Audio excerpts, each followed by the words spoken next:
যাহা বলিব সত্য বলিব। ভুল শুদ্ধ মিলিয়েই মানুষ। আপনি যখন ভুল করেন আপনার বিবেক তখন ঘুমিয়ে থাকে। যদি কেউ না জানে তো বিবেক জানে আপনি কত বড় ভুল করেছেন। পরিবার, সমাজ, রাষ্ট্র আপনাকে শাস্তি না দিলেও বিবেক আপনাকে প্রতি মুহূর্তেই শাস্তি দিচ্ছে। তবে দাঁড়ান বিবেকের আদালতে, সত্য আপনার শক্তি হোক। নির্ভয়ে বলুন কি ভুল করেছেন আপনি, কেন করেছেন, কোন পাপের শাস্তি আপনার বিবেক আপনাকে দিচ্ছে। আপনার সত্য বলার সাহস হাজার হাজার ভুলের জন্ম থামিয়ে দেবে। সাহস আছে সত্য বলার? তবে আপনার জন্যেই যাহা বলিব সত্য বলিব।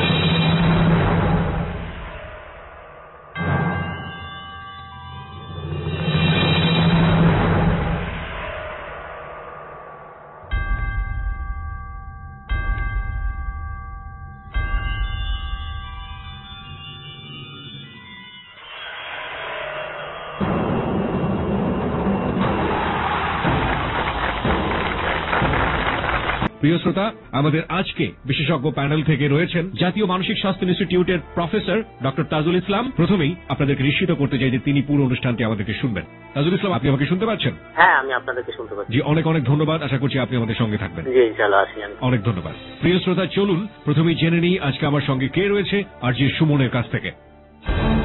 যাহা বলিব সত্য বলিব।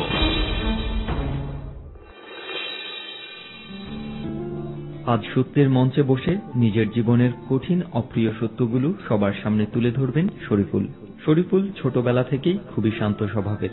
বাড়ির গণ্ডি থেকে খুব একটা বাইরে বের হতেন না। স্কুল জীবন থেকেই বেশ ধার্মিক ছিলেন তিনি। বর্তমানে শরীফুল একজন প্রাপ্তবয়স্ক মানুষ, কিন্তু সেই শান্ত স্বভাব এখনো তার মধ্যে আছে এবং কথাও বলেন বেশ কম। সবসময় নীরব থাকা এই মানুষটি কিন্তু তার চারপাশের মানুষকে নীরবেই সেবা করে চলেন। বিশেষ করে বেকার যুবকদের কর্মসংস্থানে সাহায্য করেন। নিজের সাধ্যের মধ্যে অনেক বেকার যুবককে চাকরি পাইয়ে দিয়েছেন শরীফুল। কখনো কখনো কাউকে নিজের পুরো বেতনটাই দিয়ে দিয়েছেন। তারপরও শরীফুল মনে করেন মানুষের জন্য কিছুই করা হয়নি। এই শান্তশিষ্ট মানুষটির জীবনের বাকি অংশ শুনতে ফিরে যাচ্ছি কিবরিয়ার কাছে। যাহা বলিব সত্য বলিব। শরীফুলকে আমরা ওয়েলকাম করি। শরীফুল, প্রথমে আপনাকে ধন্যবাদ জানাচ্ছি আমাদের এই অনুষ্ঠানে আসার জন্য। থ্যাংক ইউ ভাইয়া। আমি বরাবরের মতোই খুবই ট্র্যাডিশনাল যে কোশ্চেন সবাইকে করে থাকি অনুষ্ঠানে আসলে, সে কোশ্চেনটি আপনাকেও করব যে এরকম একটি অনুষ্ঠানে আমরা বলে থাকি যে বাংলাদেশের রেডিওর ইতিহাসে সবচাইতে চ্যালেঞ্জিং রিয়েলিটি শো, যেখানে এসে মানুষ তার জীবনের অপরাধ বোধ অকপটে স্বীকার করে। আপনি এরকম একটি অনুষ্ঠানে আসলে বিভিন্ন ধরনের নেতিবাচক প্রতিক্রিয়ার মুখোমুখি হতে হয়, জানার পরেও আপনি কেন আসলেন? জানার পরেও এসেছি একটাই কারণ, যে আমি যে জীবনে যেগুলো ভুল করেছি হয়তো এগুলো আইনে অন্তত আমার শাস্তি দিতে পারে না, কিন্তু এই বিবেক আমাকে অনেক কষ্ট দেয়। নিজেকে এত আপসেট মনে হচ্ছে যেন ভিতরে পুড়ে যাচ্ছে, কিন্তু ওই মানুষগুলোকে বারবার মিস করতেছি। ওরা যদি আমাকে ক্ষমা করত তাহলে হয়তো আমার জীবনে এত দুঃখটুকু আমি পাইতাম না। আমার মনে মানুষগুলোর কাছে আমি অনেক সরি বলতে চাই। প্রিয় শ্রোতা, ও যাদের কাছে ভুল করেছে তাদের কাছে সরি বলার জন্য আজকে এখানে এসছে এবং ওর কথা শুনে আপনারা বুঝতে পেরেছেন যে ও ভালো নেই। কি তার গল্প, কেন আজকে তার এই পরিণতি, কেন সে প্রতি মুহূর্তে নিজের বিবেক দ্বারা দহনের শিকার হচ্ছে, চলুন আমরা তার কাছ থেকে জানি। ওকে শরীফুল, আপনি শুরু করুন। আপনি কোথা থেকে শুরু করতে চান? ভাইয়া, আমার জীবনে যখন আমি জ্ঞান এবং আমি বুঝ হয়েছে ততটুক থেকে আমি বলতে শুরু করতে চাই। জি প্লিজ। আমার বয়স 5 বছর বয়সে আমি ক্লাস 1-এ ভর্তি হই। আমার এক দাদা, মানে আমার বাবার চাচা, সে ছিল ওই স্কুলে হেডমাস্টার, প্রাইমারি স্কুলে। ইতিমধ্যে আমার মা প্রথমত ব্রাক যখন চালু হয়েছে তখন ব্রাকে দেওয়ার জন্য চেষ্টা করছিল, ব্রাকের স্কুলে। হ্যাঁ, কিন্তু আমি ছোট বলে আমাকে নিছে না। পরে ওই দাদা যখন হেডমাস্টার, তখন ওই স্কুলে দিয়ে বললো যে এখানে যেহেতু ওর দাদা আছে তাহলে ওর লেখাপড়াও মনে হয়তো ভালো হবে। ওখানে আমার ফুফাতো বোন ছিল একটা, ছোট, ওর লগে আমার মা সবসময় কন্টেস্ট করতো যে ওরা বড় লোক, আমরা গরিব, কিন্তু ওর সঙ্গে সবসময় যেভাবে হোক হারিয়ে আমাকে লেখাপড়া করতে হবে এবং ওর চেয়ে সবসময় পরীক্ষাতে ভালো রেজাল্ট করতে হবে। মা আমার এই ইয়েটা দিয়ে দিল। তখন আমি মনে মনে ভাবলাম হ্যাঁ, ওই কথাটা আসলে ঠিক। আমি তখন আমার শিক্ষার দিকে খুব মনোযোগী দিয়ে দিলাম। তারপর ভাইয়া ঠিক যখন ক্লাস 5-এ উঠি আমি, ভালো রেজাল্ট হয় ইতিমধ্যে ছোটবেলার থেকেই, কিন্তু ওই ক্লাস 5-এ ওঠার আগের থেকেই বাবার পকেট থেকে টাকা চুরি করতাম। এটা কি বাবা বা মা কেউ জানতো? মা পরবর্তীতে জানতো, বাবাও পরে জেনে গেছিল। এবং প্রথম কবে চুরি করলেন এবং কি কারণে চুরি করলেন মনে আছে? প্রথম কারণটা বলতে পারবো না, তবে ওরা টাকা দিত আমাকে খাওয়ার জন্য স্কুলে, 2 টাকা 1 টাকা করে দিত। আমার 2 টাকা 1 টাকা মন ভরতো না ভাইয়া, আমার 10 টাকা 12 টাকা 20 টাকা এরকম দিলে ভালো লাগতো। ওকে। এবং ওই টাকাটা আমি ফুলটাই নষ্ট করতাম না, ওইটা কিছু খেতাম, কিছু আবার জমায় রাখতাম। ওকে। কিন্তু আমাকে 2 টাকা 3 টাকা দেয়, তখন থেকে আমি 10 টাকা 20 টাকা টান দিয়ে নিতাম, কিন্তু তারা টের পেত না। আমি অনেক দিন করলাম এই জিনিসটা। করার পরে একদিন হঠাৎ করে বুঝতে পারলো বাবা, বুঝতে পেরে তখন মাকে বললো। মা তখন বললো, আমি স্বীকার করলাম না। পরে আমাকে অনেক মারধর করলো। পরবর্তীতে আবার টাকা এখন কি করলো, টেবিলের নিচে ড্রয়ার থেকে ওই ড্রয়ারের মধ্যে টাকা তালা দিয়ে রাখতেছে।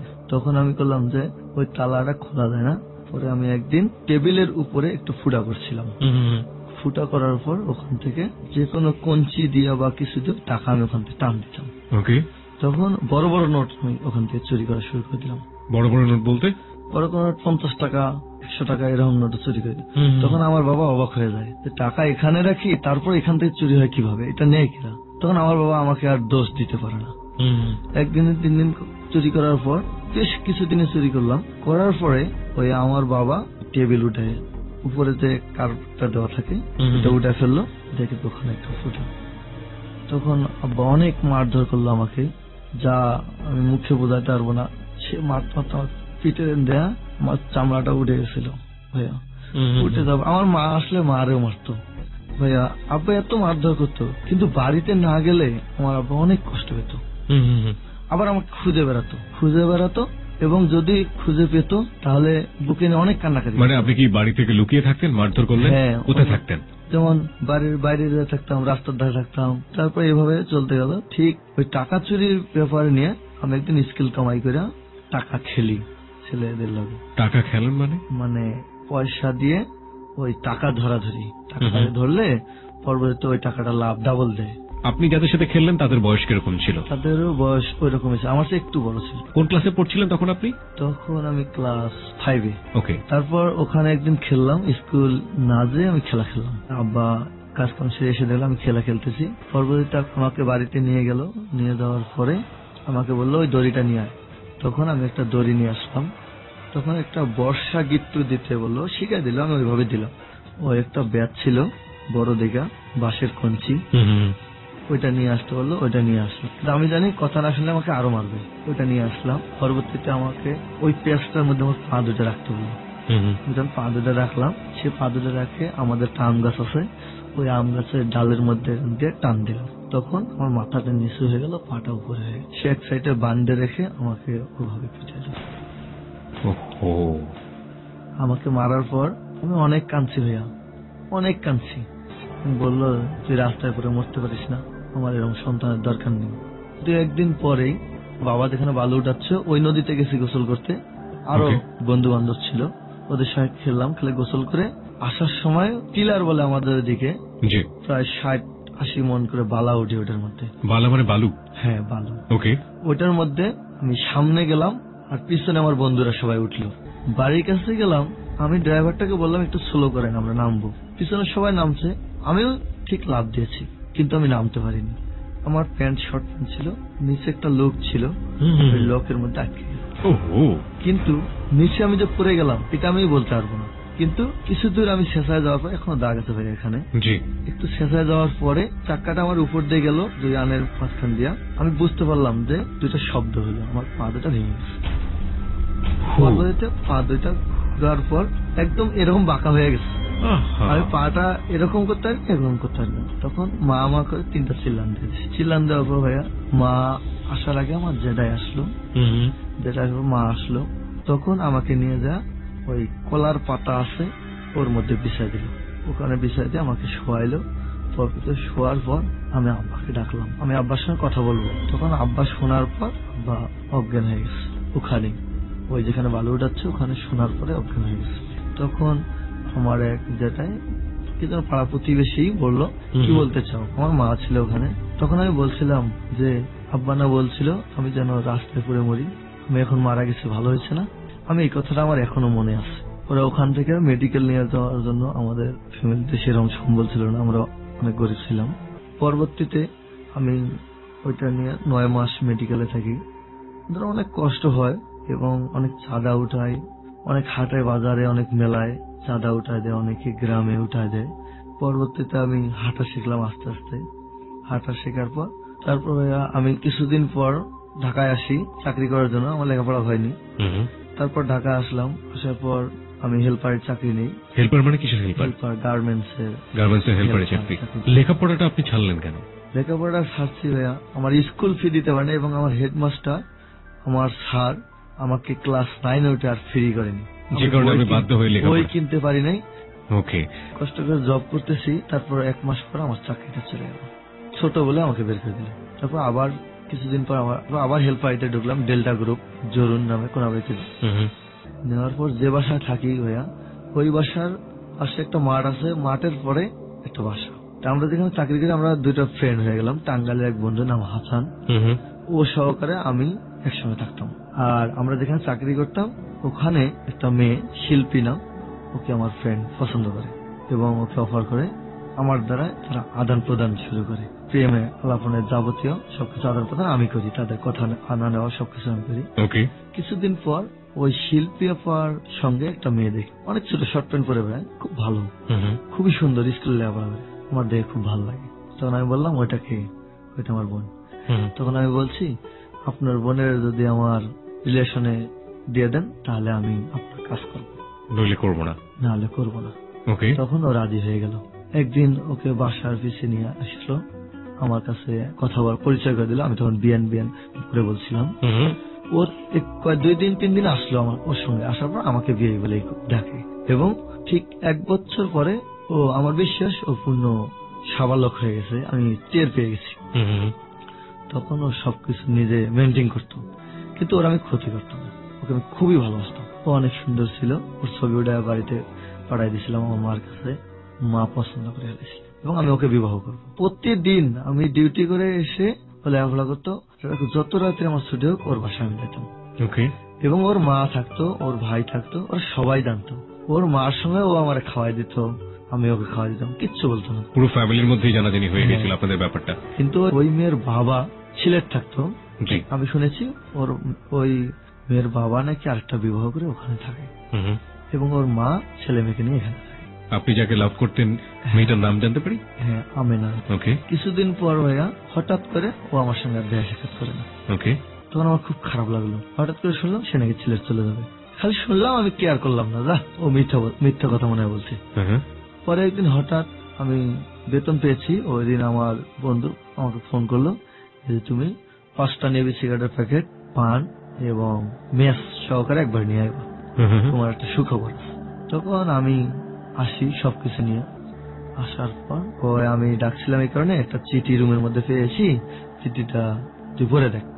তখন আমি বললাম এগুলো তোর জন্য, তুই খাবি না এখন থেকে। তখন আমি চিঠিটা হাতে নিয়ে দেখি ভাইয়া ও চলে গেছে। ও সিলেট চলে যায় এই কথা মানে চিঠির মধ্যে ভালোভাবে লিখে দিছে। তখন আমি ওই দিনে অনেক কান্না করি। কান্না করার পর আর খাই 3 দিন একটা নাম কিচ্ছু গেছে না ভাইয়া। ওই তখন আমি মানে ও কি একা চলে গেল নাকি ওর ফ্যামিলি সবাই মিলে চলে গেল? না, একা চলে গেছিল। দুলা ভাই নাকি ছিল, একটা প্রতিবেশী দুলা ভাই, ও এসে নিয়ে গেছে। তখন ওখানে ওর যেটা তো ভাই বোনেরাও থাকতো। আচ্ছা।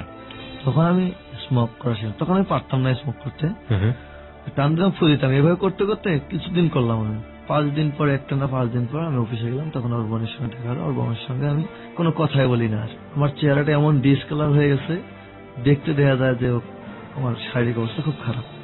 তখন ওর বোন আমাকে খুব আদর যত্ন করতো, অনেক বুঝ দিত, অনেক জ্ঞান দিত, আমাকে বুঝাইতো সবসময়। তারপর কিছুদিন পরে ওর আপা আমারে ওখানকার একটা নাম্বার দিল, ওর বাবার নাম্বার। তবে একদিন আমি ওর বাবার নাম্বারে একটা মেজ দিলাম যে যদি ও আমেনা হয় তাহলে আমাকে মেজ দেবে, আর ওদের বাবা হয় তাহলে কল ব্যাক করবে। কলটা যদি ব্যাক করে তাহলে আমি রিসিভ করবো না। তখন একটু পরে দেখলাম আবার মিস আসছে আমার মোবাইলে। তখন আমি কলটা ব্যাক করি, তার সঙ্গে কথা বলি। পরবর্তীতে যখন ওর লগে আমার কথা হলো, অনেক কান্নাকাটি করলো যে ও চলে আসবে, ওখানে থাকবে না। কিছুদিন পর ও চলে আসছে। হ্যাঁ নিয়ে আসতে পরবর্তীতে তো মার জন্য অনেক কান্না করতো। নিয়ে আসার পর ওর স্কুল পড়া বন্ধ করে দিল। তখন ও বললো যে আমি চাকরি করব। তখন আমাদের কিন্তু দেখা সাক্ষাৎ হয় না, কথাও হয় না। বাড়িতে আসার পর 15 দিন পরে ও আমার একদিন একটা মেল দিল। ওকে, তখন আমি কলটা ব্যাক করলাম, দেখলাম ও তুমি কোথায়? আমি চাকরি নিয়েছি 2 দিন হয়। অমুক জায়গায় চাকরি নিয়েছি একটা পেন্টিং ফ্যাক্টরিতে। তারপর এখানে চাকরি নিয়েছি। আমি তুমি চাকরি নিলে কেন? তুমি লেখাপড়া করো, লেখাপড়ার খরচ আমি 50-50 দিয়ে দেবো যদি তোমাদের অভাব হয়ে থাকে। তখন বললো না আমি এই কারণে লেখাপড়া হয়নি, অনেকদিন ধরে তোমার সঙ্গে আমার দেখা সাক্ষাৎ হয়নি, এই কারণে আমি চাকরি নিয়েছি। এখন থেকে তুমি রাত্রে আসবে, আমাকে নিয়ে যাবে, তখন আমাদের সঙ্গে কথা হবে। খুব ভালো। তো তখন আমি রাত 10টা হোক 12টা হোক অফিসিয়াল একটা নাম্বার নিয়ে সবসময় খোঁজ নিতাম কয়টা বাজে ছুটি হবে, এবং ওকে নিয়ে আসতাম। একদিন হঠাৎ জ্যোৎস্না রাত আমি একটা ইটের ভাটা আছে ওখানে নিয়ে যায় আমরা বসি এবং দুজনে গল্প করি। কিছুক্ষণ গল্প করার পর কয়েকটা বকাটে পোলাপান এসে আমাদেরকে থ্রেট করলো। করার পর তাকে বললাম যে তুমি আমার বোন পরিচয় দেবে। হয়তো আমার একটা জ্ঞান ছিল না। আমি একটা জিনিসের সবসময় চিন্তা করছি যে আমি যদি এখানে আমি ভালোবাসার কোনো পরিচয় দিই হয়তো তারা ধরে মারধর করে বিবাহ দেবে, কিন্তু আমি তো এখন বিবাহ করব না, এখনো জীবনে কিছুই করিনি, আমি এখনো বিবাহ করব না। আমি একটা বোন পরিচয় দিতে বললাম, বললো ঠিক আছে। তখন ওরা এসে আমাকে 2টা থাপড় মারলো এবং দুজনকে 2 দিকে নিয়ে গেল। 2 পাশে ওকে কি জিজ্ঞেস করছে আমি জানি না, আমাকে জিজ্ঞেস করছে, আমি বলছি সে আমার চাচাতো বোন, আমরা এখানে সময় কাটাচ্ছি।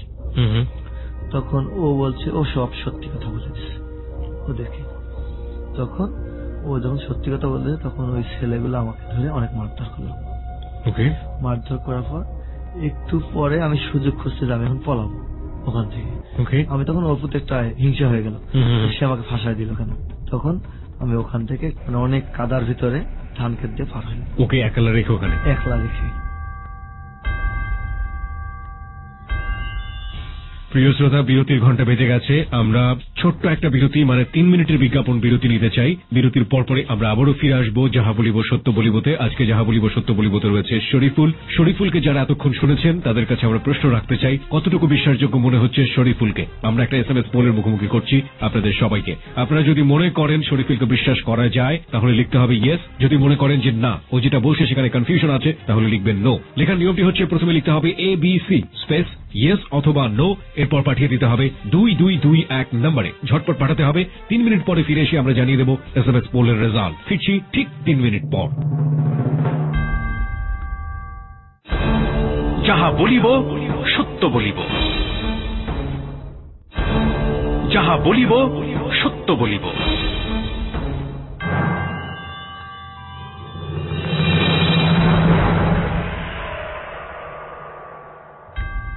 প্রিয় শ্রোতা, 3 মিনিটের বিজ্ঞাপন বিরতির পর আমরা আবারও ফিরে এসেছি যাহা বলিব সত্য বলিবতে। আপনারা শুনছেন ABC radio FM 89.2। RJ Kibria আপনার সঙ্গে রয়েছে এবং রয়েছে আমার টিম আরজে সুমন ও সাউন্ড এডিটর মঞ্জু, এবং আজকে সত্যের আসনে বসে রয়েছে শরীফুল, তার জীবনের অপ্রিয় সত্য, অপরাধ বোধ কিংবা ভুলগুলো নিয়ে।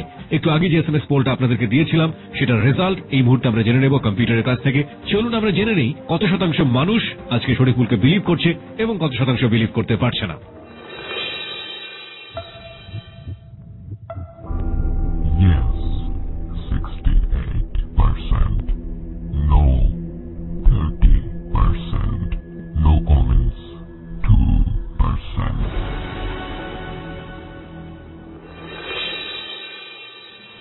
কম্পিউটার বলছে 68% ইয়েস, 30% হচ্ছে নো এবং 2% হচ্ছে নো কমেন্টস।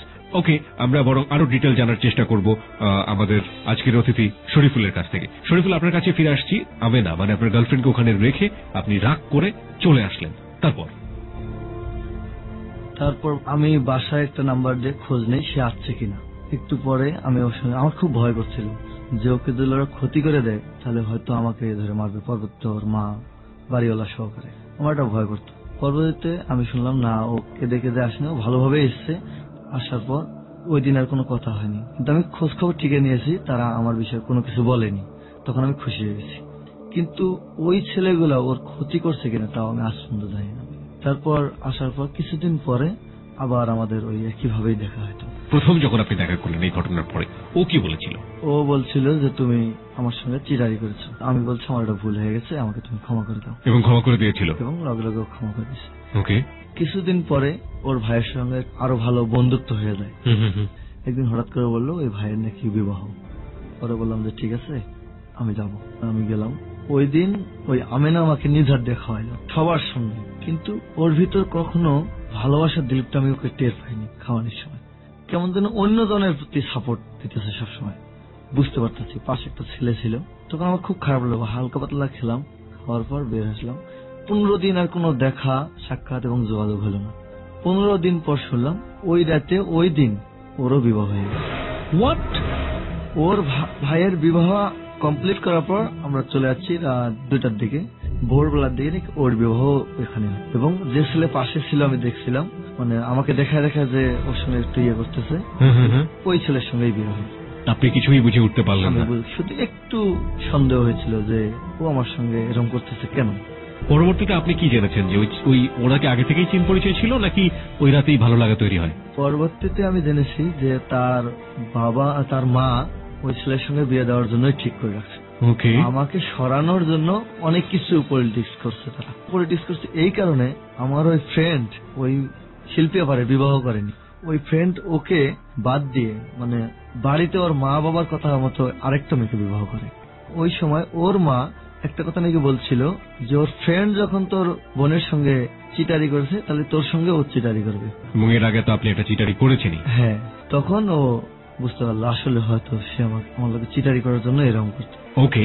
তারপর বিবাহ করার পর ওখানে আমি দেখতাম যখন রাস্তায় যাইতো, আমি যখন হয়তো কখনো দেখা হয়তো পাশাপাশি ভাড়া ছিল, ওর স্বামী সহকারে যাচ্ছে, আমাকে দেখে ওর হাত ধরতো বা ওকে ভালোবাসার একটা অনুভূতি দেখাতো। আমি ওখানে বসে কাঁদতাম, এমনও খারাপ লাগতো। এইভাবে কথা বলে কিছুদিন পর আমার আর ওই জায়গাটা ভালো লাগলো না। এখানে থাকলে আমার জীবন শেষ হয়ে যাবে। এবং ইতিমধ্যে আমি নেশার দিকে চলে গেলাম। তারপর ওখান থেকে আমি ভালুকা মাস্টার বাড়ি ওখানে চাকরি নিলাম। ইতিমধ্যে প্রতি সপ্তাহে তাকে আমি দেখার জন্য আসতাম। আমেনাকে দেখার জন্য? হ্যাঁ, আমেনাকে দেখার জন্য। চৌরাস্তা পর্যন্ত আমার গাড়ি আসতো। চৌরাস্তা থেকে আমি রাত্রে ওখানে যেতাম, আমার খালাতো ভাইয়ের রুমে থাকতাম। পরদিন সকালবেলা ওখান থেকে আমি ডিউটিতে আসতাম। ডিউটি ওখান থেকে আমার স্ত্রী চাকরি গেল, তখন আমি আবার এই জায়গায় চলে আসলাম। তখন আসার পর ওর সঙ্গে কোনো আর রিলেশন নেই, ওকে আর সেরকম কোনো মনের চাহিদা নেই যে আমি দেখবো। একটু কম কম দেখলে, এমনি দেখলে ভালো লাগে এবং মেজাজটাও খারাপ হয়ে যায় ওকে দেখে, রাগ হয়, মনে হয় যেন ওকে মারি।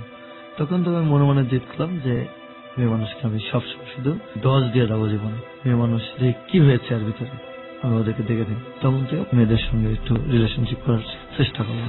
প্রিয় শ্রোতা, ভুলের পেছনের ব্যাকগ্রাউন্ডটা আমরা আবিষ্কার করলাম এবং মোস্ট কমন একটি ব্যাকগ্রাউন্ড। সাধারণত আপনি দেখবেন যে আমরা আজ পর্যন্ত যাহা বলিব সত্য বলিবতে যে ধরনের অপ্রিয় সত্যগুলো নিয়ে আপনাদের মুখোমুখি হয়েছি, এই ধরনের গল্প আমরা অনেক পেয়েছি যেখানে একটা মাত্র ছেলের দ্বারা একজন মেয়ে প্রতারিত হয়ে কিংবা একটা মাত্র মেয়ের দ্বারা একটা ছেলে প্রতারিত হবার পর যে ধরনের ভয়াবহ রকমের অপরাধের দিকে নিজেদেরকে নিয়ে যায় এবং একইভাবে একটা মানুষের অপরাধের কারণে অন্য মানুষকে শাস্তি দেয় এবং সেটা কতটা নির্মম হতে পারে, ভয়াবহ হতে পারে, আপনারা সেটা হৃদয়ের গল্পে শুনেছেন এবং আপনারা ধিক্কার জানিয়েছিলেন তাকে। আমরা আজকে যে মানুষটিকে এখানে হাজির করছি তার পেছনের ব্যাকগ্রাউন্ড কিছুটা হলেও হৃদয়ের সাথে মিলে যায়, কিন্তু অপরাধের ধরন ছিল বড়ই বিচিত্র। কি সেই ধরন, আমরা ধীরে ধীরে সেদিকে যাচ্ছি। আপনাদের সবাইকে বলছি, ওকে যদি দেখতে চান চলে আসতে পারেন আমাদের ফেসবুকে। আমাদের ফেসবুকের ঠিকানা facebook.com/ABC Radio FM 89.2। ওখানে যাওয়ার পরে আপনি যদি লাইক দেন তাহলে আপনি JBSB অর্থাৎ যাহা বলিব সত্য বলিবর মেম্বার হয়ে যাবেন। ওকে, তারপর একটা মেয়ের সঙ্গে আমি রিলেশন করি। আমাদের বাড়ির ওই দিকের, সে খালার বাড়িতে বেড়াতে আসছিল, খালার বাসায়। আমি ওখানে আবার খাওয়া দাওয়া করতাম। ওকে। একদিন, 2 দিন, 3 দিন দেখলাম এবং ওই চাচি বলতাম ওকে, তাকে চাচির একটা ছোট মেয়ে ছিল। আমি বলছিলাম ওইটা তোমার কে হয়?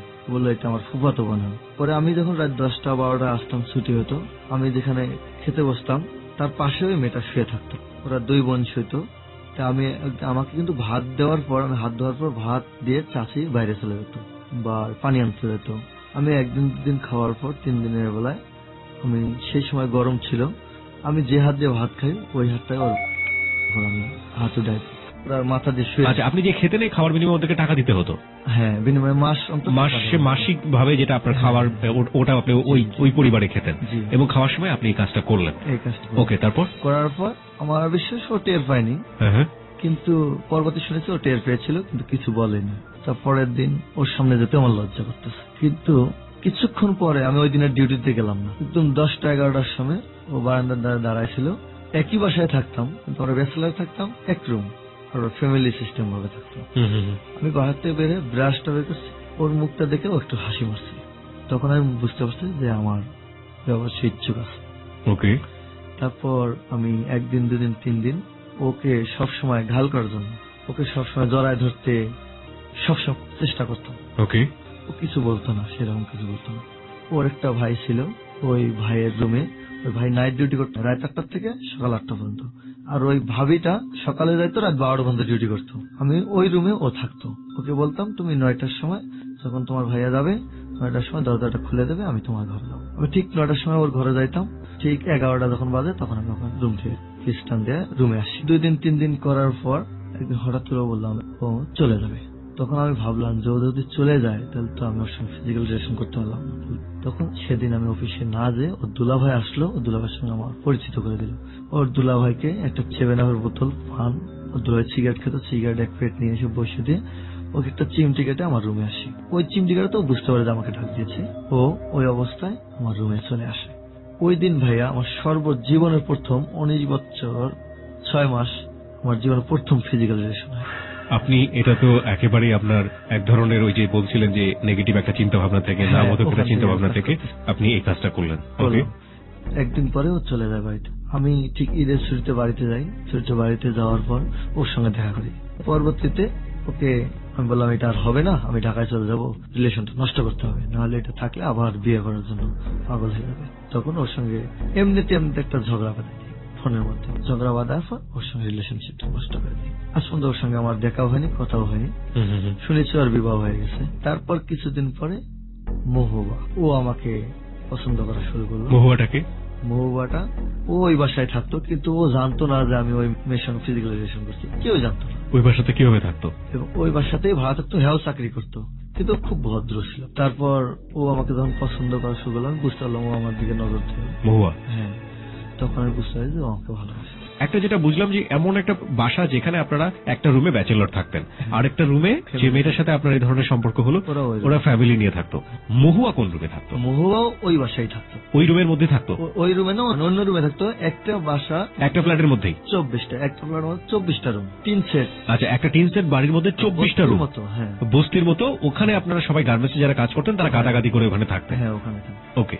কিছুদিন পর ওই মেয়ে যখন আমাকে প্রপোজ করলো, ঠিক 2007-এর 16 ডিসেম্বরে প্রপোজ করলো। এক ফ্রেন্ডের ওয়াইফে একটা গিফট দিয়ে আমাকে দিতে বলছিল।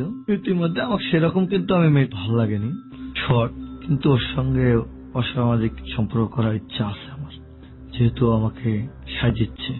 তখন আমি নিয়ে করলাম ঠিক আছে, আমি ওর সঙ্গে অসামাজিক সম্পর্কটা করবো। ইতিমধ্যে ওই আমার ফ্রেন্ডের ওয়াইফ একটা গিফট দিয়েও আমাকে প্রস্তাব নিবেদন করে ওই ভাবি।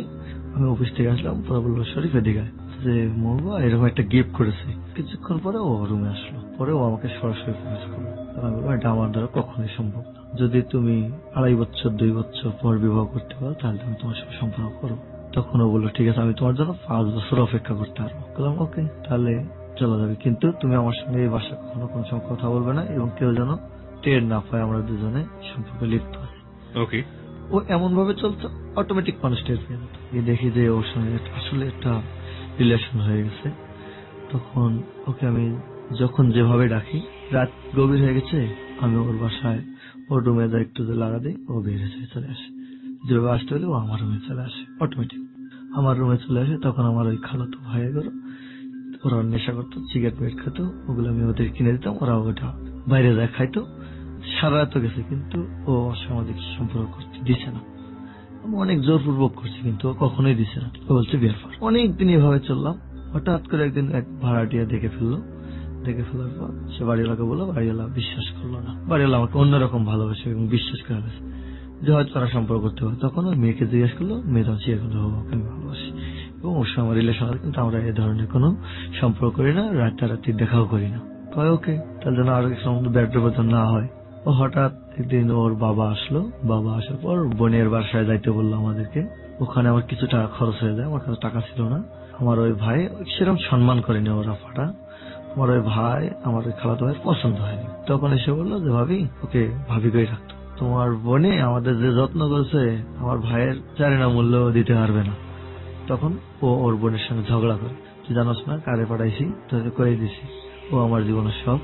এটা অনেক ঝগড়াঝাটি পরে আমি শুনি। পরবর্তী ও বলে ঠিক আছে ভাইয়ের 100 টাকা খরচ হয়ে গেছে, তুমি 70 টাকা দিয়ে দিও, ও রুম ভাড়া দেওয়া লাগবে, পরে আবার তোমার দিয়ে দেবে, সমস্যা নেই। তখন ও রাগ করে এনে টাকাটা ফেলাই দিয়ে দেয়। তখন আমি বলি তুমি যদি এইভাবে টাকাটা ফেলাই দিয়ে দাও তাহলে মনে করবো তোমার সঙ্গে আজকের থেকে আমার সম্পর্ক শেষ।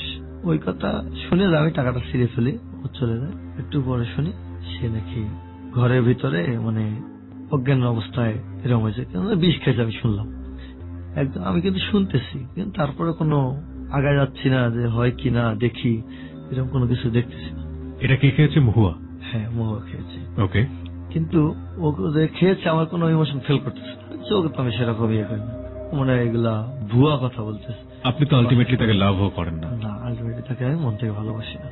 তখন আমি ছুটে গেলাম, ছুটে যাওয়ার পর দেখি যে আসলে ঘরের ভিতরে আসলে ও বিষ খেয়েছে। তখন একজন বললো যে শরীফের কারণে ও বিষ খেয়েছে, এখন ও তো মারা যাবে। তখন আমার এটা একটু মাথায় কাজ করলো যে আমার জন্য ও যদি বিষ খেয়ে মারা যায় তাহলে আমার বাবা মাকে তো জেলে ঢুকে দেবে, কেস করবে, অনেক কিছু হবে। তখন আমি দরজাটা লাথি দিয়ে ভেঙে ফেলি।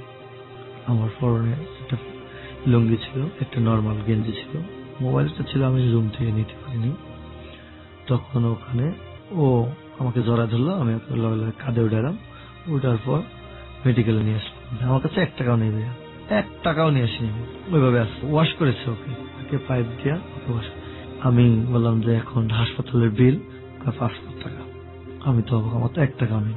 তখন আমি ওকে বললাম যে তোমার এখানে কেউ থাকে কিনা। তখন ও বললো যে আমার দুলা ভাই থাকে, সাবার নিজস্ব বাড়ি করছে, তুমি ওই দুলা ভাইকে ফোন দিতে পারো। আমি নাম্বার নিয়ে ডাক্তারের ফোন থেকে ফোন দিলাম যে এই ব্যাপার। এরা আবার জানতো আমার সঙ্গে রিলেশন ছিল, কিন্তু আমি জানি না যে ওরা আমার এই বিষয়টা জানে। ওরা ছুটে আসছে টাকা নিয়ে, আসার পর বলছে তুমি এখানে, আমি ওকে হাসপাতাল নিয়ে আসি। তারপর রিলিজ করে দেয়। তারপর বাসায় নিয়ে যাওয়ার পর বাসাওয়ালা আর ঢুকতে দেয় না ওকে, যে ও বিষ খেয়ে আজকে তোমার নাম বলতেছে একজনে, কালকে বিষ খেয়ে আরেকজনের নাম বলবে বাসায়। কিন্তু এটা আমি পরে জানতে পেরেছি এই জিনিসটা, এই কথাগুলো সব বাসাওয়ালার, বাসা মালিকের ওয়াইফের এটা একটা চাল ছিল যে আমাকে দিয়ে একটা পেঁচে ফেলায়, তাই আমাদেরকে একটা বিবাহ চাল ছিল। কিন্তু আমি পরে এটা বুঝতে পেরেছি, তখন বুঝতে পারি। তখন আমি বাসাওয়ালার ওয়াইফে অনুরোধ করলাম, বাসাওয়ালার ফোন যে আমার রিক্সে ওকে রাখেন, ও যা হবে আমি রিক্স। ইতিমধ্যে ওরা রাত্রে ওর দুলা ভাইয়ের আবার ফোন দিয়েছে। সকালবেলা ঠিক ঘুমতে উঠছি, দেখি তোমার দুলা ভাইয়া বসছে। আমি তো অবাক হয়ে গেছি, আপনি আসলেন কেন? আসলাম দেখি শরীর অবস্থা ভালো কিনা। তারা এক রুমে বসলো এবং অনেক মুরব্বী আসলো, স্থানীয় ছেলে পেলেরা আসলো, ওর দুলা ভাইও কিছু ছেলে নিয়ে আসছে ওকে শহর থেকে নিয়ে এসে এক রুমে বসলো। বসার পর আমাকে ডাক দিল। আমি তখন ভয় পেয়েছিলাম, ডাক দিতেছে কেন? তখন আমাকে ডাক দিল, ঠিক আছে আমিও যাই, সবাই যদি গেছে আমিও যাবো, সমস্যা নেই, কিসের বিচার দেখি। তখন গেছে যা বলছি, ওর শালিকেও দাঁড় করাইলো, বললো যে তুমি বিষ খেয়েছিলে কেন? বলেছে আমি এমনি খেয়েছিলাম, মন চাইছে তাই খাই। তখন ওর দুলাভাই 2টা থাপড় মারছিল ওখানে। থাপড় মারার পর ওর চালু করে বললো যে আমি ওর কারণে খাইছি, ওকে পাওয়ার জন্য খাইছি, ওর জন্য আমার রিলেশনের সমস্যা হয়েছিল, এই কারণে আমি বিষ খেয়েছি। ওকে বিবাহ না করলে আমি আবার আত্মহত্যা করবো, এবং আজকে এক্ষুনি আমাকে বিবাহ দিতে হবে ওর সাথে, আমি আর বাড়িতে যাবো না, কোথাও যাবো। তো সবাই গরম আমার দিকে, আমাকে মারবে। তখন আমাকে বললো যে তুমি ওর সঙ্গে রিলেশন করতে? আমি তখন বললাম হ্যাঁ করতাম। চিন্তা করলাম যদি না করি, ওজল করলে হ্যাঁ তখন তো আমাকে মারবে। হ্যাঁ আমি করতাম, এখন তো বিবাহ করতেছে, আমি তার আগে ওর সঙ্গে আমি কিছু কথা বলবো, তারপর আমি মতামত দেবো। তারপর ঠিক আছে। তখন ওকে আমার রুমে আমি নিয়ে গেলাম, দরজা লাগার পর ওর পা ধরলাম, অনেক কান্নাকাটি করলাম যে তুমি বিবাহ করো না, তোমাকে আমি বিবাহ করতে ওয়াদা করতেছি, তোমাকে ছাড়া কাউকে বিবাহ করো না, কিন্তু তুমি বিয়েটা এখন করো না। এখন আমার ছোট বোন আছে, আমার মা বাবা আছে, এখন বিবাহ করলে আমার আব্বা অনেক কষ্ট হবে, আর তুমি যদি এখন বিবাহ করো তাহলে দেখবে আমিও তোমাকে সুখে রাখতে পারবো, এটা কখনোই সম্ভব না। তখন ও বললো যে বিয়ে হোক না, তারপর কি হবে। তখন ঠিক আছে, তোমার যদি এত শখ বিবাহ করো, তুমি একদিন হলেও আজকে বিবাহ করতে চাচ্ছ, আমি একদিন হলেও তোমাকে ছাড়বো, 10 দিন পর 10 বছর যদি আমি বুড়ো হয়ে যাই তারপর তোমাকে আমি ছেড়ে দেবো। এটা আমার ওয়াদা। তখন আমার মামাকে ওরা ফোন দেয়, ফোন নাম্বার নেয়। মামা বলে যে ভাগ্নে তুমি যদি না করো তাহলে আমরা বিয়েটা হতে দেবো না। তখন আমার একটাই কাজ করছিল ব্রেন্ডে, যেহেতু চাইছে বিবাহ করবে, ঠিক আছে করুক, ওকে আমি ততটুকু শেখাই দেবো যে বিয়ে করে দেখি ও কি লাভ হয়। তখন আমাদের বিবাহ হয়ে যায়, 60,000 টাকা মোহরানা দাবি দিয়ে বিবাহ হয় ওখানে। আপনি তো চাইলে বিয়েটা নাও করতে পারতেন। হ্যাঁ পারতাম, তার মানে প্রতিশোধের নেশা ছিল ওখানে। বিয়েটাও আপনার মধ্যে প্রতিশোধ হিসেবে কাজ করলো।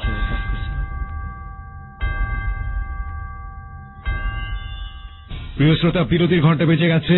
আমরা বারবারই বলছি যে ঘটনার পেছনের ঘটনা এবং অপরাধের রকম সকম অনুমান করা খুবই দুষ্কর, যদিও কারণটি একই রকম, কারো কারো ক্ষেত্রে একই কারণ, কিন্তু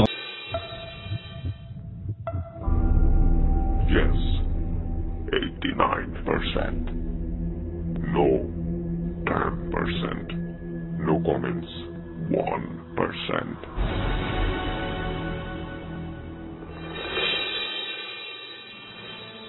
কম্পিউটার বলছে 89% ইয়েস, 10% বলছে নো এবং 1% হচ্ছে নো কমেন্টস। অনেক অনেক ধন্যবাদ। আমরা আগের তুলনায় দেখলাম বিশ্বাসযোগ্যতার লেভেলটি বেড়ে গিয়েছে। আপনাদের সবাইকে অনেক ধন্যবাদ জানাচ্ছি আমাদের সাথে থাকবার জন্য।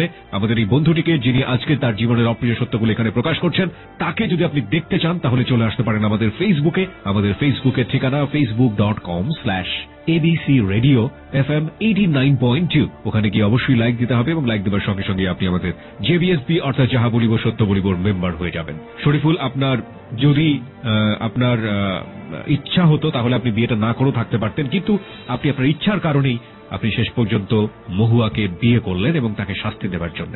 আমরা ঠিক জানি না কত বড় ভুল সিদ্ধান্ত আপনি আপনার জীবনের জন্য নিলেন, তবে আমরা আপনার জীবনের অপ্রিয় সত্যটুকু উদ্ঘাটন করতে চাই। তারপর ভাইয়া ওকে সর্বপ্রথম শাস্তি দেওয়া শুরু হলো।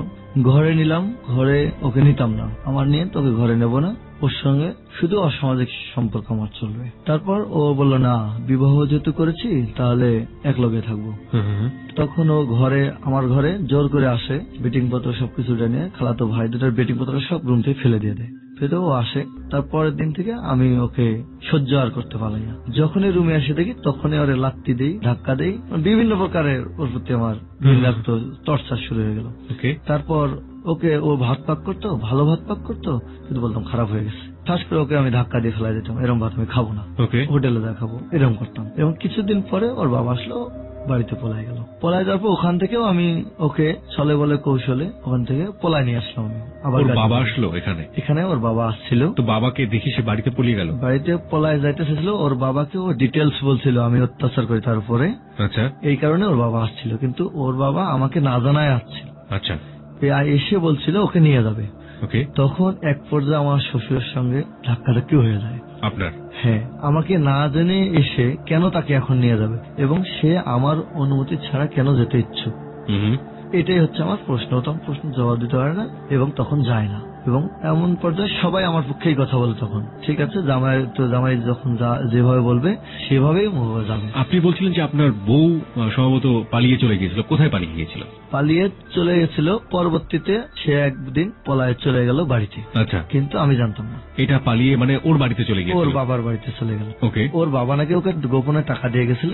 আমি একদিন ডিউটিতে গেছি, পরে অফিসে শুনতে পাই সে চলে গেছে। আচ্ছা, তার বাবার বাড়িতে। এবং কিছুদিন পরে আমি আনার চেষ্টাও করছিলাম, কিন্তু আমাকে বিশ্বাস করে। মানে এক ধরনের অত্যাচার আপনি তার উপর করতেন, এই অত্যাচার সহ্য করতে না পেরে সে বাবার বাড়িতে পালিয়ে গেল। ওকে। তারপর ওখান থেকে আবার পলায় নিয়ে আসছিলাম ওকে, যে কোনো বুদ্ধিতে দিয়া অনেক কৌশলে ওকে নিয়ে আসছিলাম। পালিয়ে কেন নিয়ে আসলেন? বাড়ি থেকে আসতে দিত না? বাবা মা আসতে দিত না, কিন্তু আমাকে আসলেই অত্যন্ত ভালোবাসতো। একটু কথা বললে ও নরম হয়ে যেত, যা বলতাম তাই শুনতো। আচ্ছা। তখন ওকে আমি ওখান থেকে পলায় নিয়ে আসলাম গাজীপুর, এখানে থাকছিলাম। আমার জ্যাঠো বড় আমার আছে, আমার বাবার বড়, ওখানে ছিলাম। ওখানে এসে এরকম আমি চাকরি নেই না, এই কারণে আমি টর্চার করতাম। আমার বাবা মা আবার টাকার জন্য আমাকে চাপ দিত, দিকে ও চাকরিও নেয় না, আরো মেজাজ খারাপ হয়ে যেত। যখনই ওই ধরনের কোনো মাথা টেনে হতো তখন আমি মারতাম। তখন ওই ব্রাশ দিয়ে কানে মারতাম, আঙ্গুলে মারতাম। ব্রাশ দিয়ে? ব্রাশ দিয়ে। কি ব্রাশ এটা? দাঁতের ব্রাশে যে পাশে ব্রাশকে ওই পাশে ধরলে কানে বাড়ি দিলে তখন অনেক ব্যথা হয়। এবং পার আঙ্গুলের মধ্যে মারতাম। তারপর আবার কোনদিন যদি আমি রাগ করে থাকতাম অন্য জায়গায়, ভাতে খাইতাম না, এত ভালোবাসতাম। ওকে। তখন চাকরি নেয় না, আমার বাবা মা সবসময় টাকা চায়, প্রতি মাসে টাকা দেওয়া লাগে আমার, এবং টাকা দেওয়াই লাগবে। ছোট লেখাপড়া করে, ফ্যামিলিতে খুব খুব অভাব, তখন ও চাকরি নেয় না। একদিন একটা জায়গায় চাকরি নিল, আম্বার গঠন জি। চাকরি নিল, চাকরি নেওয়ার পর আর চাকরিটা করলো না। তারপর ওখান থেকে আমি একদিন বাড়িতে গেলাম, ওকে ওখান থেকে একটা কাগজ কমপ্লিট করে গোপন ভাবে ওকে ডিভোর্স করে দিলাম, এবং ডিভোর্স করার পরেও আমি ওকে নিয়ে 5 মাস সংসার করছি। দাঁড়ান, আপনি কতদিন পরে ডিভোর্স করলেন গোপনে? আমার বিবাহ 9 মাস পরে গোপনে আপনি ডিভোর্স করেছেন? ডিভোর্স করলাম ওকে না জেনে। তারপরেও আপনি 5 মাস ওকে নিয়ে সংসার করেছেন? সংসার করেছি। এটা কি ধরনের ডিভোর্স? আমার একটা পলিটিক্স ছিল, আমি কাজীকে কিছু টাকা, মোটামুটি টাকা দিয়া আমি ডিভোর্স করি, দুজন সাক্ষী রেখে। ওকে। ওই কাগজটা ও পোস্ট করে আমাদের থানায়, পোস্ট করার পর একটা কপি রাখে। আচ্ছা। কপিটা রাখা হলো এই কারণে, ওই দিন আমি গেছিলাম, উনিও গেছিল, কাজীও গেছিল। কপিটা রাখে এই কারণে যে কপিটার জন্য যদি কোনো কেস করে তাহলে কপিটা দেখালে কাজী বেঁচে যাবে, যে আমি তো ডকুমেন্টস পোস্ট করে দিয়েছিলাম। আচ্ছা। কাগজটা না পাইলে আমার করার কিচ্ছু নেই। আচ্ছা। ওখানে যখন পোস্ট করছে আমাদের পোস্ট অফিসে আমি প্রতিদিন খোঁজ নিতাম যে কাগজটা কখন আসবে। পরবর্তীতে ওই কাগজটা শুনলাম হঠাৎ একদিন, উনি ডাক্তার আমার পরিচিত ছিল, যে অমুক নামে, মহুবা নামে এরকম কোন চিঠি আসছে কিনা, বলে যে আছে। তখন আমি একটা বান্ধবীকে পলিটিক্স করে মহুবা নাম বলে যে আমি অমুকের মেয়ে, ওর বাবার নাম বলতাম মকবুল, মকবুলের মেয়ে আমি, মহুবা নাম, আমার একটা চিঠি আসছে, চিঠিটা দেন। তখন ওই লোকে সিগনেচার নিয়ে চিঠিটা দিয়ে দেয়। ওকে। ওই চিঠিটা আমি হাতে এখনো আছে আমাদের বাড়িতে। তখন আর ওরা কেউ জানলো না যে আমি ডিভোর্স করেছি, কিন্তু আইনত ভাবে কিন্তু ডিভোর্স হয়ে গেছে। তখন ওকে নিয়ে আর 5 মাস সংসার করার পর আমি জানি 3 মাস 13 দিনের পর ও আমার বাবা মার বিপদ করতে পারবে না, শুধু কেস হবে একটা, আমার তখন কিছু করতে পারবে না। 5 মাস সংসার করার পর বাড়িতে গেলাম, যা ওকে আমি ওদের বাড়িতে রাখে। পরে আমি একদিন ওদের বাড়িতে গেলাম, ঈদের মধ্যে গেছিলাম। যাওয়ার পর ওর মা আমাকে দাওয়াত করছিল না, কিন্তু আমাকে ডাকছিল। তখন আমি যাওয়ার পর ওর মা আমার সঙ্গে একটা দুর্ব্যবহার করে যে তোমাকে তো দাওয়াত করে নাই, তুমি আসছো কেন? আমি বললাম আমাকে মহুবা ডাক দিছিল, এই কারণে আমি আসছি। তোমাকে শরম নেই? যখন এই কথাটা বলছে তখন ওর মহুবা ও প্রতিবাদ করলো না, কথাটা কেন প্রতিবাদ করলো না, এটাই আমার রাগ। তখন আমি সরাসরি বললাম যে অমুক কাজের কাছে কাগজপাতি আছে, তোমাকে ডিভোর্স করা হয়ে গেছে আরো আগে, তুমি কাগজ আনতে পারো। করে আমি বাড়ি থেকে ব্যাক করেছি আমার বাড়িতে। তখন বাড়িতে ব্যাক করার পর আমি ঢাকায় চলে আসি। কিছুদিন পর কেস হয় না, তবে আমরা সারাসারি করে নেই চেয়ারম্যানে। আমরা আবার চেয়ারম্যানের কিছু টাকা পয়সা দিই, দিয়ে আমাদের 20,000 টাকা জরিমানা হয়। আমার বাবা একটা গরু বিক্রি করে 20,000 টাকা জরিমানা করে তাকে ছাড়া ডিভোর্স করে নেয়, আর আবার দ্বিতীয়বার ডিভোর্স করে নেয় ভালোভাবে, 10 জন সাক্ষী রেখে। পরবর্তী আরো 1 বছর পর ঠিক 11 সালের নভেম্বরের 16 তারিখে আমি আবার একটা বিবাহ করি আমার বাবা মার পছন্দে। বিবাহ করার পর এই সময়টাতে আপনার ইন্টেনশন কি ছিল? এই সময়ে টেনশন ছিল, ওই যে সময়গুলোতে গেছে এর মধ্যেও কিছু কিছু সময় আমি অসামাজিক সম্পর্ক, অনৈতিক সম্পর্কে আপনি জড়িয়েছিলাম, কিন্তু কোন মেয়েদের সঙ্গে মানে আলাপ আলোচনা আন্তরিকতার সম্পর্কের ভিতরে নয়, টাকা দিয়ে। মানে আপনি এক ধরনের ব্রথেলে যেতেন? হ্যাঁ, পতিতালয়ে যেতেন। পতিতালয়, এবং এখানে রাজেন্দ্রপুর, আমাদের ওখানে রাজেন্দ্রপুর ন্যাশনাল পার্ক আছে, ওখানে গেলে ওখানেও পাওয়া যেত। বেশ কিছুদিনে আমি গেছি অসামাজিক ওখানে সম্পর্ক করি মেয়েদের সঙ্গে। পর আমি দেখি যে আমার নিজেরই আরো বেশি মানে ভালো লাগে, কিন্তু কিছুদিন পর দেখি আমি একদিন ধরাও খেয়েছিলাম ওখানে। ওকে। পুলিশকে ধরাই দিছিল। পরে একটা বয়স্ক চাচা এসে 100 টাকা আমরা দিয়েছিলাম, আমাদেরকে বাঁচাই দিয়েছে। আমরা 2 বন্ধু গেছিলাম, 100 টাকা দেওয়ার পর আমাদেরকে বাঁচা দিয়ে দিছিল। আপনি যে এই ধরনের কাজগুলো করতেন, আপনি জানতেন এসটিডি সম্পর্কে? আপনার কোনো আইডিয়া ছিল এসটিডি যেটাকে? হ্যাঁ ছিল, আমি সতর্ক থাকতাম। আপনি সতর্ক থাকতেন? জি। ওকে। এসটিডি বলতে প্রিয় শ্রোতা আমরা যেটা বুঝিয়েছি, আপনারা অনেকেই বলবেন যে সেক্সুয়াল ট্রান্সমিটেড ডিজিজ। এগুলো আসলে যারা আজকে এই পর্বটি শুনছেন তারা নিশ্চয়ই জানবেন যে আজকে যে শরীফুল এখানে আছে সেই শরীফুল কিন্তু সমাজের একটা শরীফুল না, এখানে অনেক শরীফুল আছেন যারা তার মতো এরকম রাফ অ্যান্ড টাফ জীবনযাপন করেন। এবং আপনারা নিশ্চয়ই জানেন যে একটি ঘাতক মরণ ব্যাধি আমাদের সোসাইটিতে কিন্তু আছে, পুরো বিশ্বব্যাপী আছে, সেটার নাম হচ্ছে এইডস। শরীফুল, এইডস সম্পর্কে আপনি কিছু জানেন?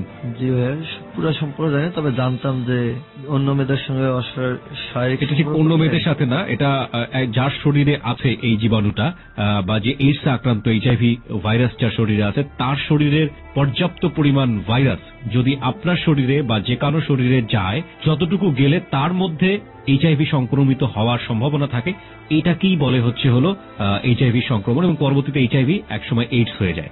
এবং এটার নির্দিষ্ট কোন মাত্রায় গেলে, যে অনেক সময় দেখা যায় যে খুব অল্প পরিমাণে গিয়েছে এবং তারপরেও অনেক সময় এইচআইভি তে আক্রমিত হচ্ছে না, কিন্তু সেটা বড় কথা নয়, আমরা সেই এক্সপ্লানেশনে যাচ্ছি না। এটা যে কোনো ভাবেই হতে পারে, মুখের লালার মাধ্যমে হতে পারে, যিনি এইডস এ আক্রান্ত তার শরীরের নিঃসৃত রস সেটা ব্লাডের মাধ্যমে হতে পারে, অন্য ভাবেও হতে পারে, মুখের লালার মাধ্যমে হতে পারে, যে কোনো মাধ্যমেই হোক না কেন, যদি অন্য কোনো ব্যক্তির শরীরে পর্যাপ্ত পরিমাণে প্রবেশ করে তাহলে সে এইডস আক্রান্ত হবেন। এবং এই জন্যই বলা হয় নিরাপদ যৌন সম্পর্ক করুন। আপনি এগুলো জানার পরেও আপনি এই ধরনের কাজগুলো আমি করতাম আমার শুধু মনে এনজয় করার জন্য। আমি মনে করতাম যে আমি তার সঙ্গে যত মেলামেশা করতাম ততই মনে হয় ও কষ্ট পাচ্ছে, আমার ভালো লাগতো।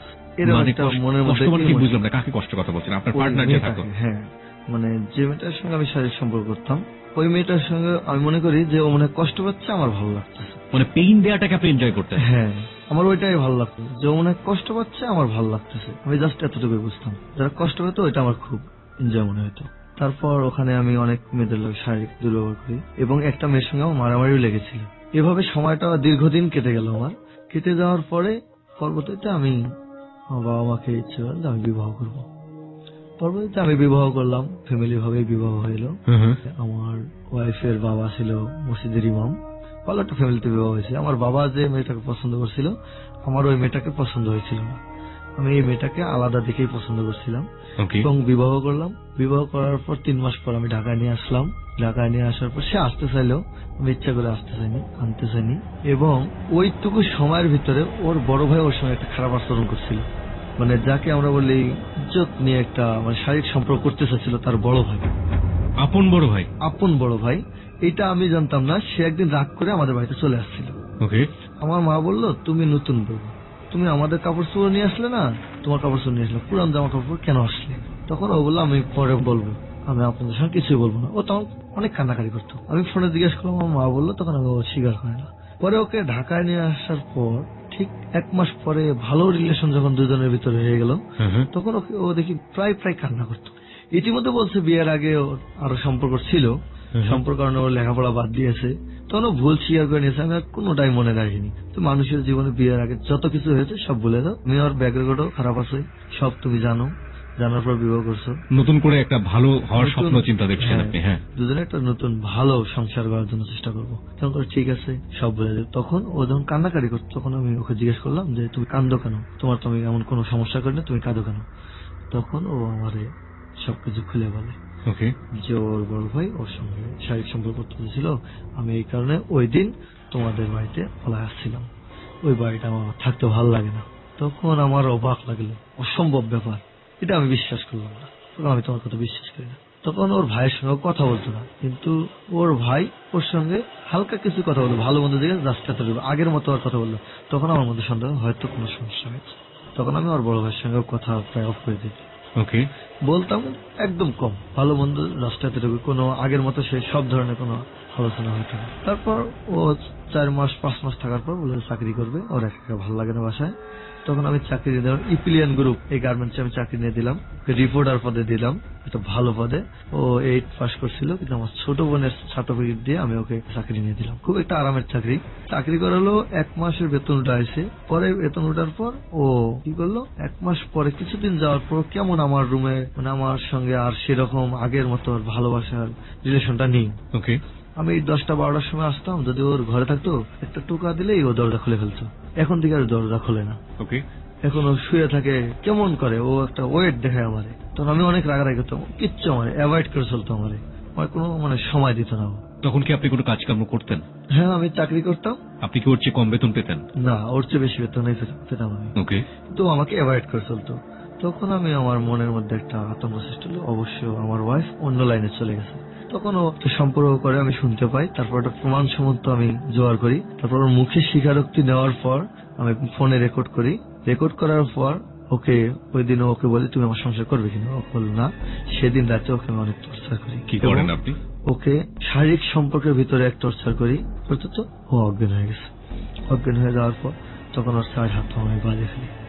বেঁধে ফেলার পর ওকে পানি ছিটা দিয়ে ওর জ্ঞান ফেরার পর আবার তার সাথে শারীরিক সম্পর্ক ওই অবস্থায় বাধা অবস্থায়। এবং চিল্লাচিল্লি করতেছে, ওর মুখটা বেঁধে দেই। বেঁধে দেওয়ার পর ওদের ওখানে খন্তা বলে, শাক ভাজি করে, আলু ভাজি করে, আমি স্টাফ জ্বালায়, আমাদের একটা স্টুম ছিল টয়লেটের মধ্যে জ্বালায়, ওইটা পুরানো দিয়েছিলাম, যেটা আমি দাগ দিয়ে দেবো তার শরীরের মধ্যে। তখন আমি ওইটা উঠায় নিয়ে আসার আগে আমি ওকে ভিডিও করেন, শারীরিক সম্পর্ক করি, এগুলো ভিডিও করি। ওকে, ভিডিও করার পর এই ভিডিও রেকর্ডটা আমি রেখে দিই, এবং ও যে রিলেশন করছিল এগুলা রেকর্ড আমি সব রেখে দিই, ডকুমেন্টস গুলো রেখে দেওয়ার পর ওকে মুখ বেঁধে তখন আমি ওই খন্তাটা, গরম করা খন্তাটা এনে লাগিয়ে দিই হাঁটুর উপর। এবং এর আগে যে টর্চার করছিলাম ওইটা শোনার পরে, বাধার আগে টর্চার করছিলাম, অনেক মারধর করছি। পায়ের নিচে বাড়ি দিয়েছিলাম 10টা, আমি হিসাব করে 10টা বাড়ি দেওয়ার পর ওই 10টা 2 সাইডে মাংস ভেদ হয়ে গেছে, হাড় পর্যন্ত আমি দেখছি ওর শরীরে। তারপর ওকে সবাই বলছে তুমি ওর কাছে ক্ষমা চেয়ে নাও, তাহলে ওর সংসার হয়তো করবে, সেরকম ছেলে না, ওকে আমরা তো ভালোই দেখেছি, ও আমার কাছে ক্ষমা চায় না। ওইটা মনে করেন একদম মেরে পরে ওটার মধ্যে লবণ লাগাই দিয়েছিল, লবণ লাগাই দিয়েছি। পরবর্তীতে ওই বাসার মহিলারা ওরা ওকে অনেক পানি ঢালার পর ওকে আবার আদর যত্ন করে আবার নিয়ে আসার পর চ্যাবলন দিয়ে ব্যান্ডেজ করে, তারপর আদর দিয়ে সব ডিটেলস খবরগুলো নিয়ে আসলে শিওর কিনা। ওকে, এই ডকুমেন্টস গুলো নেই, এই কারণে পরবর্তীতে ওকে যদি আমি ছাড়াছাড়ি করি যেন আমার প্রমাণ হয়ে থাকে এই ডকুমেন্ট। আপনি ওর লাইফটাকে স্ম্যাশ করে দিলেন। হ্যাঁ, এই কারণে।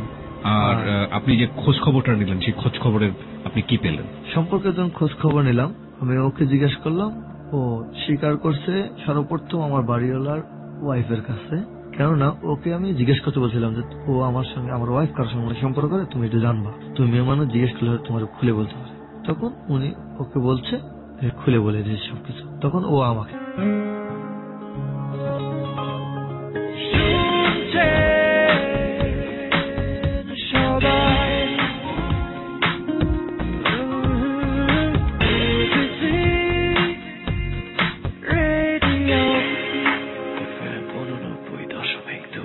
This track was downloaded from FusionBD.com.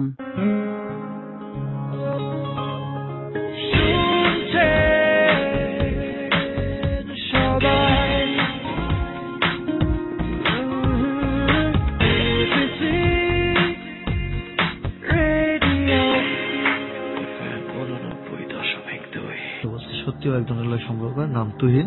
তুহিনের phone নাম্বারটা আমার কাছে আছে, আমি কোনোদিন ফোন দিইনি। তখন ওই ফিল্ডে রিসিভ ম্যানে চাকরি করতে হচ্ছিল, নিম্ন পদে চাকরি করছে। ওকে, ও যেখানে কাজ করতো তার কাজ করতো, তার নিচু পদে কাজ করতো। পরে নাম জানলাম, তারপরে আমার বাড়িওয়ালার ছেলেরে ধরলাম। ও তখন কি বললো, ঠিক আছে আমরা ছেলেকে ধরবো। তখন ছেলেকে ধরার সিদ্ধান্ত নেই। তখন আমার ওয়াইফ অন্যজনের ফোন দিয়ে তাকে ফোন দিয়ে বলে যে আমার স্বামী জেনে গেছে এগুলা, তুমি এলাকার থেকে পলো, না হলে তোমাকে ধরে নিয়ে এসে মারবে।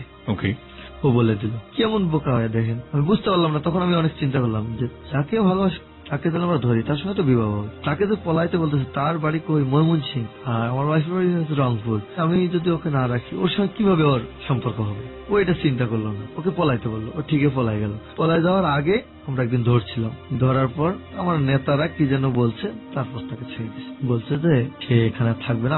আমার কথা ছিল তাকে এনে ওর সঙ্গে বিবাহ দেওয়া। আমি বলছিলাম ভালোই বেশি ফেলেছে আমাকে চেয়ে, দেখি কতটুকু সুখী হয়।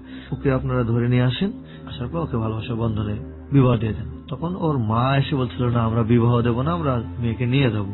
তখন বাড়িওয়ালা তখন গেল একটা সাদা কাগজের সিগনেচার নিয়ে, ওর বাবা মাকে সাক্ষী রেখে আমার সবকিছু যাবতীয় শরীরে, আমি তখন এমন হইলাম যে ওর শরীরে মাংস আমি কেটে রেখে দেবো। ও আমার সংসারে এসে যতটুকু ভালো হয়েছে, স্বাস্থ্য অধিকারী হয়েছে, আমি ওই স্বাস্থ্যটুকু কেটে নেব ওর শরীর থেকে। ওর চুলের যত্ন করতাম, চুলগুলো আমি কেটে দেবো। এরকম আমি ওর সঙ্গে ব্যবহার করলাম। সবাই আমাকে ধরলো, কেউ আমাকে ছাড়লো না। ওর শরীরের কাপড় আমার যা দেবার ছিল সবকিছু আমার বাড়িতে আছে, ওগুলো সব রেখে খালি পায়ে, ওর নিজ একটা পোশাক ছিল ওইটা পরে ও চলে গেল। তখন থেকে আমি গাঁজার নেশায় আক্রান্ত হয়ে গেলাম। আপনি আরো বেশি উগ্র হয়ে গেলেন। নোট অন দ্যাট পয়েন্ট, প্রিয় শ্রোতা, আমরা ওর প্রথম জীবনে যে ব্যাকগ্রাউন্ডটা দেখেছিলাম সেখানে একটা মেয়েকে আমরা পেয়েছিলাম, মেয়েটার নাম ছিল আমেনা, যার সাথে ওর স্বপ্ন ছিল। আমেনা হঠাৎ করে তার কাছ থেকে দূরে সরে গেল এবং তারপরে তার যে অস্বাভাবিক জীবনযাপন, তার ভিতরে যে নর্মাল কোনো কিছু নেই এবং মেয়েদেরকে নিয়ে তার যে চিন্তা ভাবনাগুলো, অস্বাভাবিক চিন্তা ভাবনাগুলো, তার একটা পর্যায়ে এসে আমরা পারিবারিক বিবাহ বন্ধনে তাকে আবদ্ধ হতে দেখেছি এবং ওই স্টেজটাতে ভালো হয়ে বেঁচে থাকার একটা লিটল সম্ভাবনা আমরা তার মধ্যে দেখেছিলাম। কিন্তু সেখানেও ওই তার ভাষ্য মতে তার স্ত্রী অন্য কোনো ছেলের প্রতি ইনভলভ হওয়ার কারণে সে পরবর্তীতে কিন্তু আরো বেশি নিজের মধ্যে জিঘাংসাগুলোকে আরো বেশি পরিমাণে তীব্র থেকে তীব্রতর আকার ধারণ করলো। আমি একটু জানতে চাই, আপনার স্ত্রীর মধ্যে, আপনি যেহেতু আজকে সব সত্য স্বীকার করতে এসেছেন, আপনার মধ্যে এমন কোনো কিছুর কমতি কি ছিল যার কারণে আপনার স্ত্রী অন্য কোনো ছেলের প্রতি এইভাবে আকৃষ্ট হয়েছে? আপনি একদম সত্যটাই বলবেন। আমার সত্যটা একদম আমি যেটা মনে করতাম যে আমার শারীরিক সম্পর্কের ভিতরে আমার কোনো কিছু কমতি ছিল না। ওকে। আমি আরো একটু কালো ছিলাম। ওকে। এবং চিকন ছিলাম আরো, আর ও ছিল খুব সুন্দর এবং আমি বিবাহ করার পর আরো সুন্দর হয়ে গেছে। আমি মনে করতাম সে আমাকে অ্যাভয়েড করতে এই কারণে ওই ছেলেটা আবার সুন্দর ছিল। ওকে। হয়তো ওই ছেলেটা সুন্দর দেখে ওর সঙ্গে রিলেশন করতে হয়েছে, এই কারণে হয়তো আমার অ্যাভয়েড করতে, যে আমি ওর চেয়েও ভালো স্বামী পাচ্ছি। আমার হৃদয় এটা কাজ করতো। আপনি ওকে সন্দেহ করতেন? হ্যাঁ, ও যখন সম্পর্কের বিপদে, আমি পরে বিবেচনা এগুলো করে দেখেছি, কিন্তু যাওয়ার সময় একটা কথা বলে গেছিল যে আসলে তোমাকে আমার পছন্দ হয়েছিল না, আমার বাবা মায়ের বিবাহ দিয়েছিল কিন্তু ফ্যামিলি ভাবে আমি রাজি হয়ে গেছিলাম। ওর বাবা ওই টাইমে অসুস্থ ছিল এবং আমার খালু গটকালি করে ওই বিবাহটা দেয় এবং আমাদের ফ্যামিলিটা অনেক ভালো ছিল। আমার বাবা মা শিক্ষিত, ছোট বোন লেবার করতেছে, কিন্তু আমার ব্যাকগ্রাউন্ড সবাই জানতো যে একটা বিবাহ করছিল, এরকম ভাবে মেয়ে জোর করে বিবাহ করছে, এরকম একটা। ওকে, আপনি যে ভিডিওগুলো করলেন বা যে অন্যায় অত্যাচারগুলো করলেন, ও তো চলে গেল, তারপর আপনি কি করলেন? তারপর আমি গাঁজায় নেশা আক্রান্ত হয়ে গেলাম, গাঁজা খাওয়া শুরু করে দিলাম। গাঁজা খেলে আমার ভালো লাগতো এবং আমার বাবা মা ওই টাকা, তখন আমার মাথায় একটা কাজ করতো যে আমার খালি টাকা দিতে হবে। আমার বাবা মা আমার সুখ বুঝে না, আমি এটা আমার তখন ব্রেনটে কাজ করে। এখন আমার ওই ব্রেনটে এই কাজটাই করে, আমি এখন ঝগড়া করি মানুষের সাথে আমার বাবা মার সাথে ফোনে, যে টাকার ভিতরে কি হয়েছে আমি টাকাই দেখবো, আমার জীবনে দেখার প্রয়োজন নেই কারণ। তখন পরশু দিনে আমার একটা প্রশ্নের জবাব আসছিল, আমার ছোট বোনটা দিয়ে বলেছিল যে ভাইয়া তোমার যদি ইচ্ছা হয় ভাবি করার তাহলে তুমি করে নিও, আমাদের কোনো আপত্তি নেই, আর এখন টাকা পয়সা ঠিক মতো দেওয়া লাগবে না, 2-3 হাজার টাকা করে দিলেই হলে চলবে। আর আগে যা বেতন পাইতাম, আমি বেতন পাইতাম আগে 8,000-7,000, এখন বর্তমানে আমি বেতন পাই 13,000 টাকা। 13,000 টাকাও পায় ওই যেভাবে আমার চলা লাগে, কষ্ট হয়, চলতে কষ্ট হয়, মাস পরে একটা মানে বিপদ ঘটায় দেয় আমার বাবা মা, যেটা সমস্যা হচ্ছে টাকা লাগবে এত, তো ওইটা কাজ করে, ওইটা টাকা ঠিকই আমি দিই, কিন্তু আমার বাবার সঙ্গে অনেক ঝগড়া করি আমি ওই টাইমটা, যে আমার খুব খারাপ লাগে, আমি কান্নাকাটিও করি, কিন্তু বুঝে কিনা জানি না। আমি শুধু তাদেরকে একটা প্রশ্নই বারবার করি যে কেন আমি এমন হলাম, আমি তো এমন ছিলাম না, আমি তো ভালো ছিলাম, ভালোভাবে বাঁচতে চাইছিলাম, আমি তো সাধারণ ছেলে ছিলাম, আমি কেন এত খারাপ, আমার জীবনে কেন এত ব্যাকগ্রাউন্ডটা খারাপ হয়ে গেল, আমি কেন 2টা বিবাহ করলাম, আমি কেন পাড়ার বন্ধু বান্ধবের সাথে দেখা করতে পারি, আমার খারাপ লাগে, শরম লাগে, কেন আমার জীবনটা এমন হলো। আমি বাবা মা ভাই বোন কাউকে আমি চাই না, আমার জীবন গাজীপুরে আমি চাকরি করে ছেড়ে দেবো, বিয়ে আমার জীবনে হবে কিনা তাও আমি বলতে পারি না, আমাকে ভুলে যান, আমাকে ত্যায্য পুত্র করে দেন, ত্যায্য পুত্র করে দিলে আমার খুব ভালো হবে, আর আমাকে কেউ ফোন দিবেন না, আমি এখনো বলি। প্রিয় শ্রোতা, বিরতির ঘন্টা বেজে গেছে, 4 মিনিটের একটা বিজ্ঞাপন বিরতি নিতে চাই। 4 মিনিট পরে আমরা আবারও ফিরে আসবো শরীফুলের কাছে। শরীফুলের জীবনের চরম অপ্রিয় সত্যগুলো আপনারা শুনছেন এবং আমরা মনে প্রাণে প্রত্যাশা করি যে শরীফুলের মতো জীবন যেন কখনো কারো না হয়। আমরা ফিরে আসতে চাই একটু পরেই, মাত্র 4 মিনিটের বিজ্ঞাপন বিরতি। এই ফাঁকে আপনাদেরকে বলছি, ওকে দেখার জন্য চলে আসতে পারেন আমাদের ফেসবুকে। আমাদের ফেসবুকের ঠিকানা facebook.com/ABC Radio FM 89.2। ওখানে গিয়ে লাইক দিলেই আপনি জেবিএসবি অর্থাৎ যাহা বলিব সত্য বলিবর মেম্বার হয়ে যাবেন। আর যারা জেবিএসবিতে আসতে চান নিজের জীবনের অপ্রিয় সত্যগুলো নিয়ে, তারা আমাদেরকে টেক্সট করুন। প্রথমে লিখবেন ABC স্পেস জেবিএসবি স্পেস আপনার নাম, এরপর পাঠিয়ে দেবেন 2221 নম্বরে। মাত্র 4 মিনিটের বিজ্ঞাপন বিরতি, একটু পরেই আবারও ফিরে আসছি যাহা বলিব সত্য বলিবতে। যাহা বলিব সত্য বলিব, যাহা বলিব সত্য বলিব।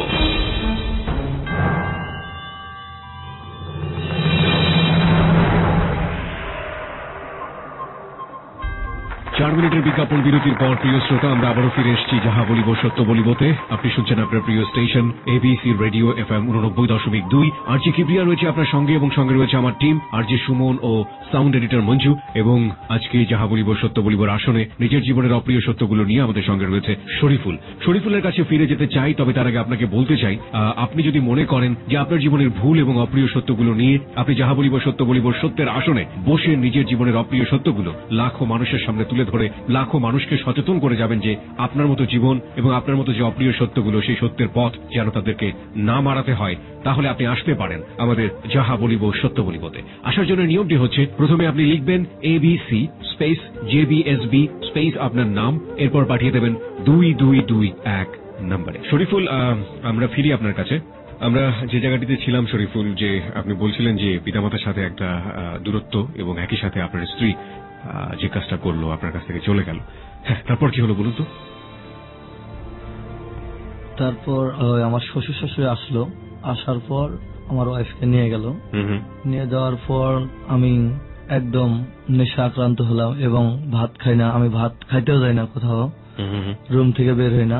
রুমের মধ্যে টয়লেট সবকিছু ছিল, আমি ওখান থেকে বের হই না। পাশে রুমের হানিফ আমার ফ্রেন্ড, তার মা ছিল, ওর মা আমাকে সব সময় কেয়ার করতে বেশি এবং ভালোবাসতো।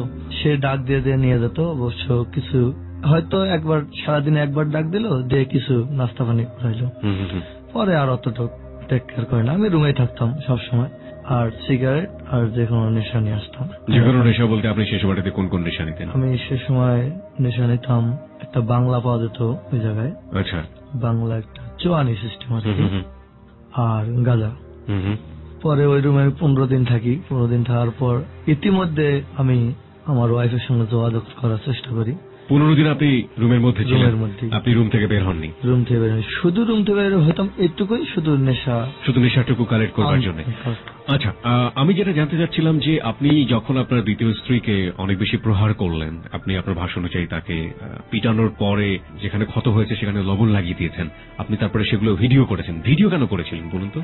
ভিডিও করা হয়েছিল এই কারণেই যে ওর ফ্যামিলিটা ছিল খুবই দুর্দান্ত এবং খুব সাহসী, আমি জানতাম আগের থেকেই। ভিডিওটা এই কারণে করছি যে ওর যে ক্ষতিটা করছি, এই ক্ষতিটার বিপরীত যদি তারা আমার কোনো ক্ষতি করতে চায়, আমি এই ভিডিও রেকর্ডটা ছেড়ে দেবো দেশে, তারা আমার ক্ষতি করবে না। আর এভাবেও করা হয়েছে, যদি আমি আগে বলবো যে আমার এই ভিডিও রেকর্ডের কথা বলবো, যদি ওরা তারপর আমার ফ্যামিলি বা আমার উপর কোনো টর্চার করার মন্তব্য করে, তাহলে হয়তো ওই ভিডিও রেকর্ডের কথা শুনে তার টর্চার করবে না। তার মানে আপনি একটা মোক্ষম অস্ত্র আপনার হাতে রেখে দিয়েছেন আপনার নিজের সুবিধার জন্য। ওকে, তারপর ও যখন চলে গেল, চলে যাওয়ার পরে আমি ওর সঙ্গে কন্ট্যাক্ট করার জন্য চেষ্টা করলাম। আমার নাম্বারটা ওরা কেউ রিসিভ করে না কোনো সময়। পরে আমি একটা বাংলার নাম্বার কিনি। নাম্বার কেনার পর আমি তার ভাবির নাম্বারে ফোন দিই। ভাবির নাম্বারে ফোন দিয়ে আমি বলি যে আমি ওর সেই প্রেমিক যার সঙ্গে ওর সম্পর্ক ছিল, আমি সেই ছেলে তুহিন। আচ্ছা, একটু রোকেয়াকে দেন, আমি তার সঙ্গে কথা বলবো। তখন রোকেয়া অনেক ব্যস্ত হয়ে গেল। ছেলেটার নাম যে তুহিন আপনি জানলেন কিভাবে? আমি জানতাম, ওকে আমি মারতে গেছিলাম, ও যেখানে চাকরি করে, আমি ওখান থেকে খবর নিয়েছিলাম। আমার ওয়াইফের সঙ্গে যে তার বান্ধবী ছিল, সেই আমাকে বলছে যে ওর ওই তুহিনের সঙ্গে হয়তো তার সম্পর্ক আছে, আমরা এতটুকু বুঝতে পারছি এখন, কিন্তু আগে আমাকে জানাইতো। তখন আমি ওকে বললাম যে কেমন আছো, ভালো মন্দ, আপনাকে দিল ফোন? ভাবি ওকে দিল। এখন ও মনে করছে আমি সেই তুহিন, কিন্তু আমি যে শরীফ তার স্বামী, সে জানতো না। কিন্তু আমি তার সঙ্গে কথা বলার জন্য অনেক বেহুর হয়ে পড়ছিলাম। তখন আমার একটু ভালো লাগলো। ও কি ধরনের রিপ্লাই দিচ্ছিল? যে আমার সঙ্গে সে চলে আসবে, এরকম বলছিল? হ্যাঁ, যে আমি তোমার সঙ্গে চলে যাবো, তুমি এখন কোথায় আছো?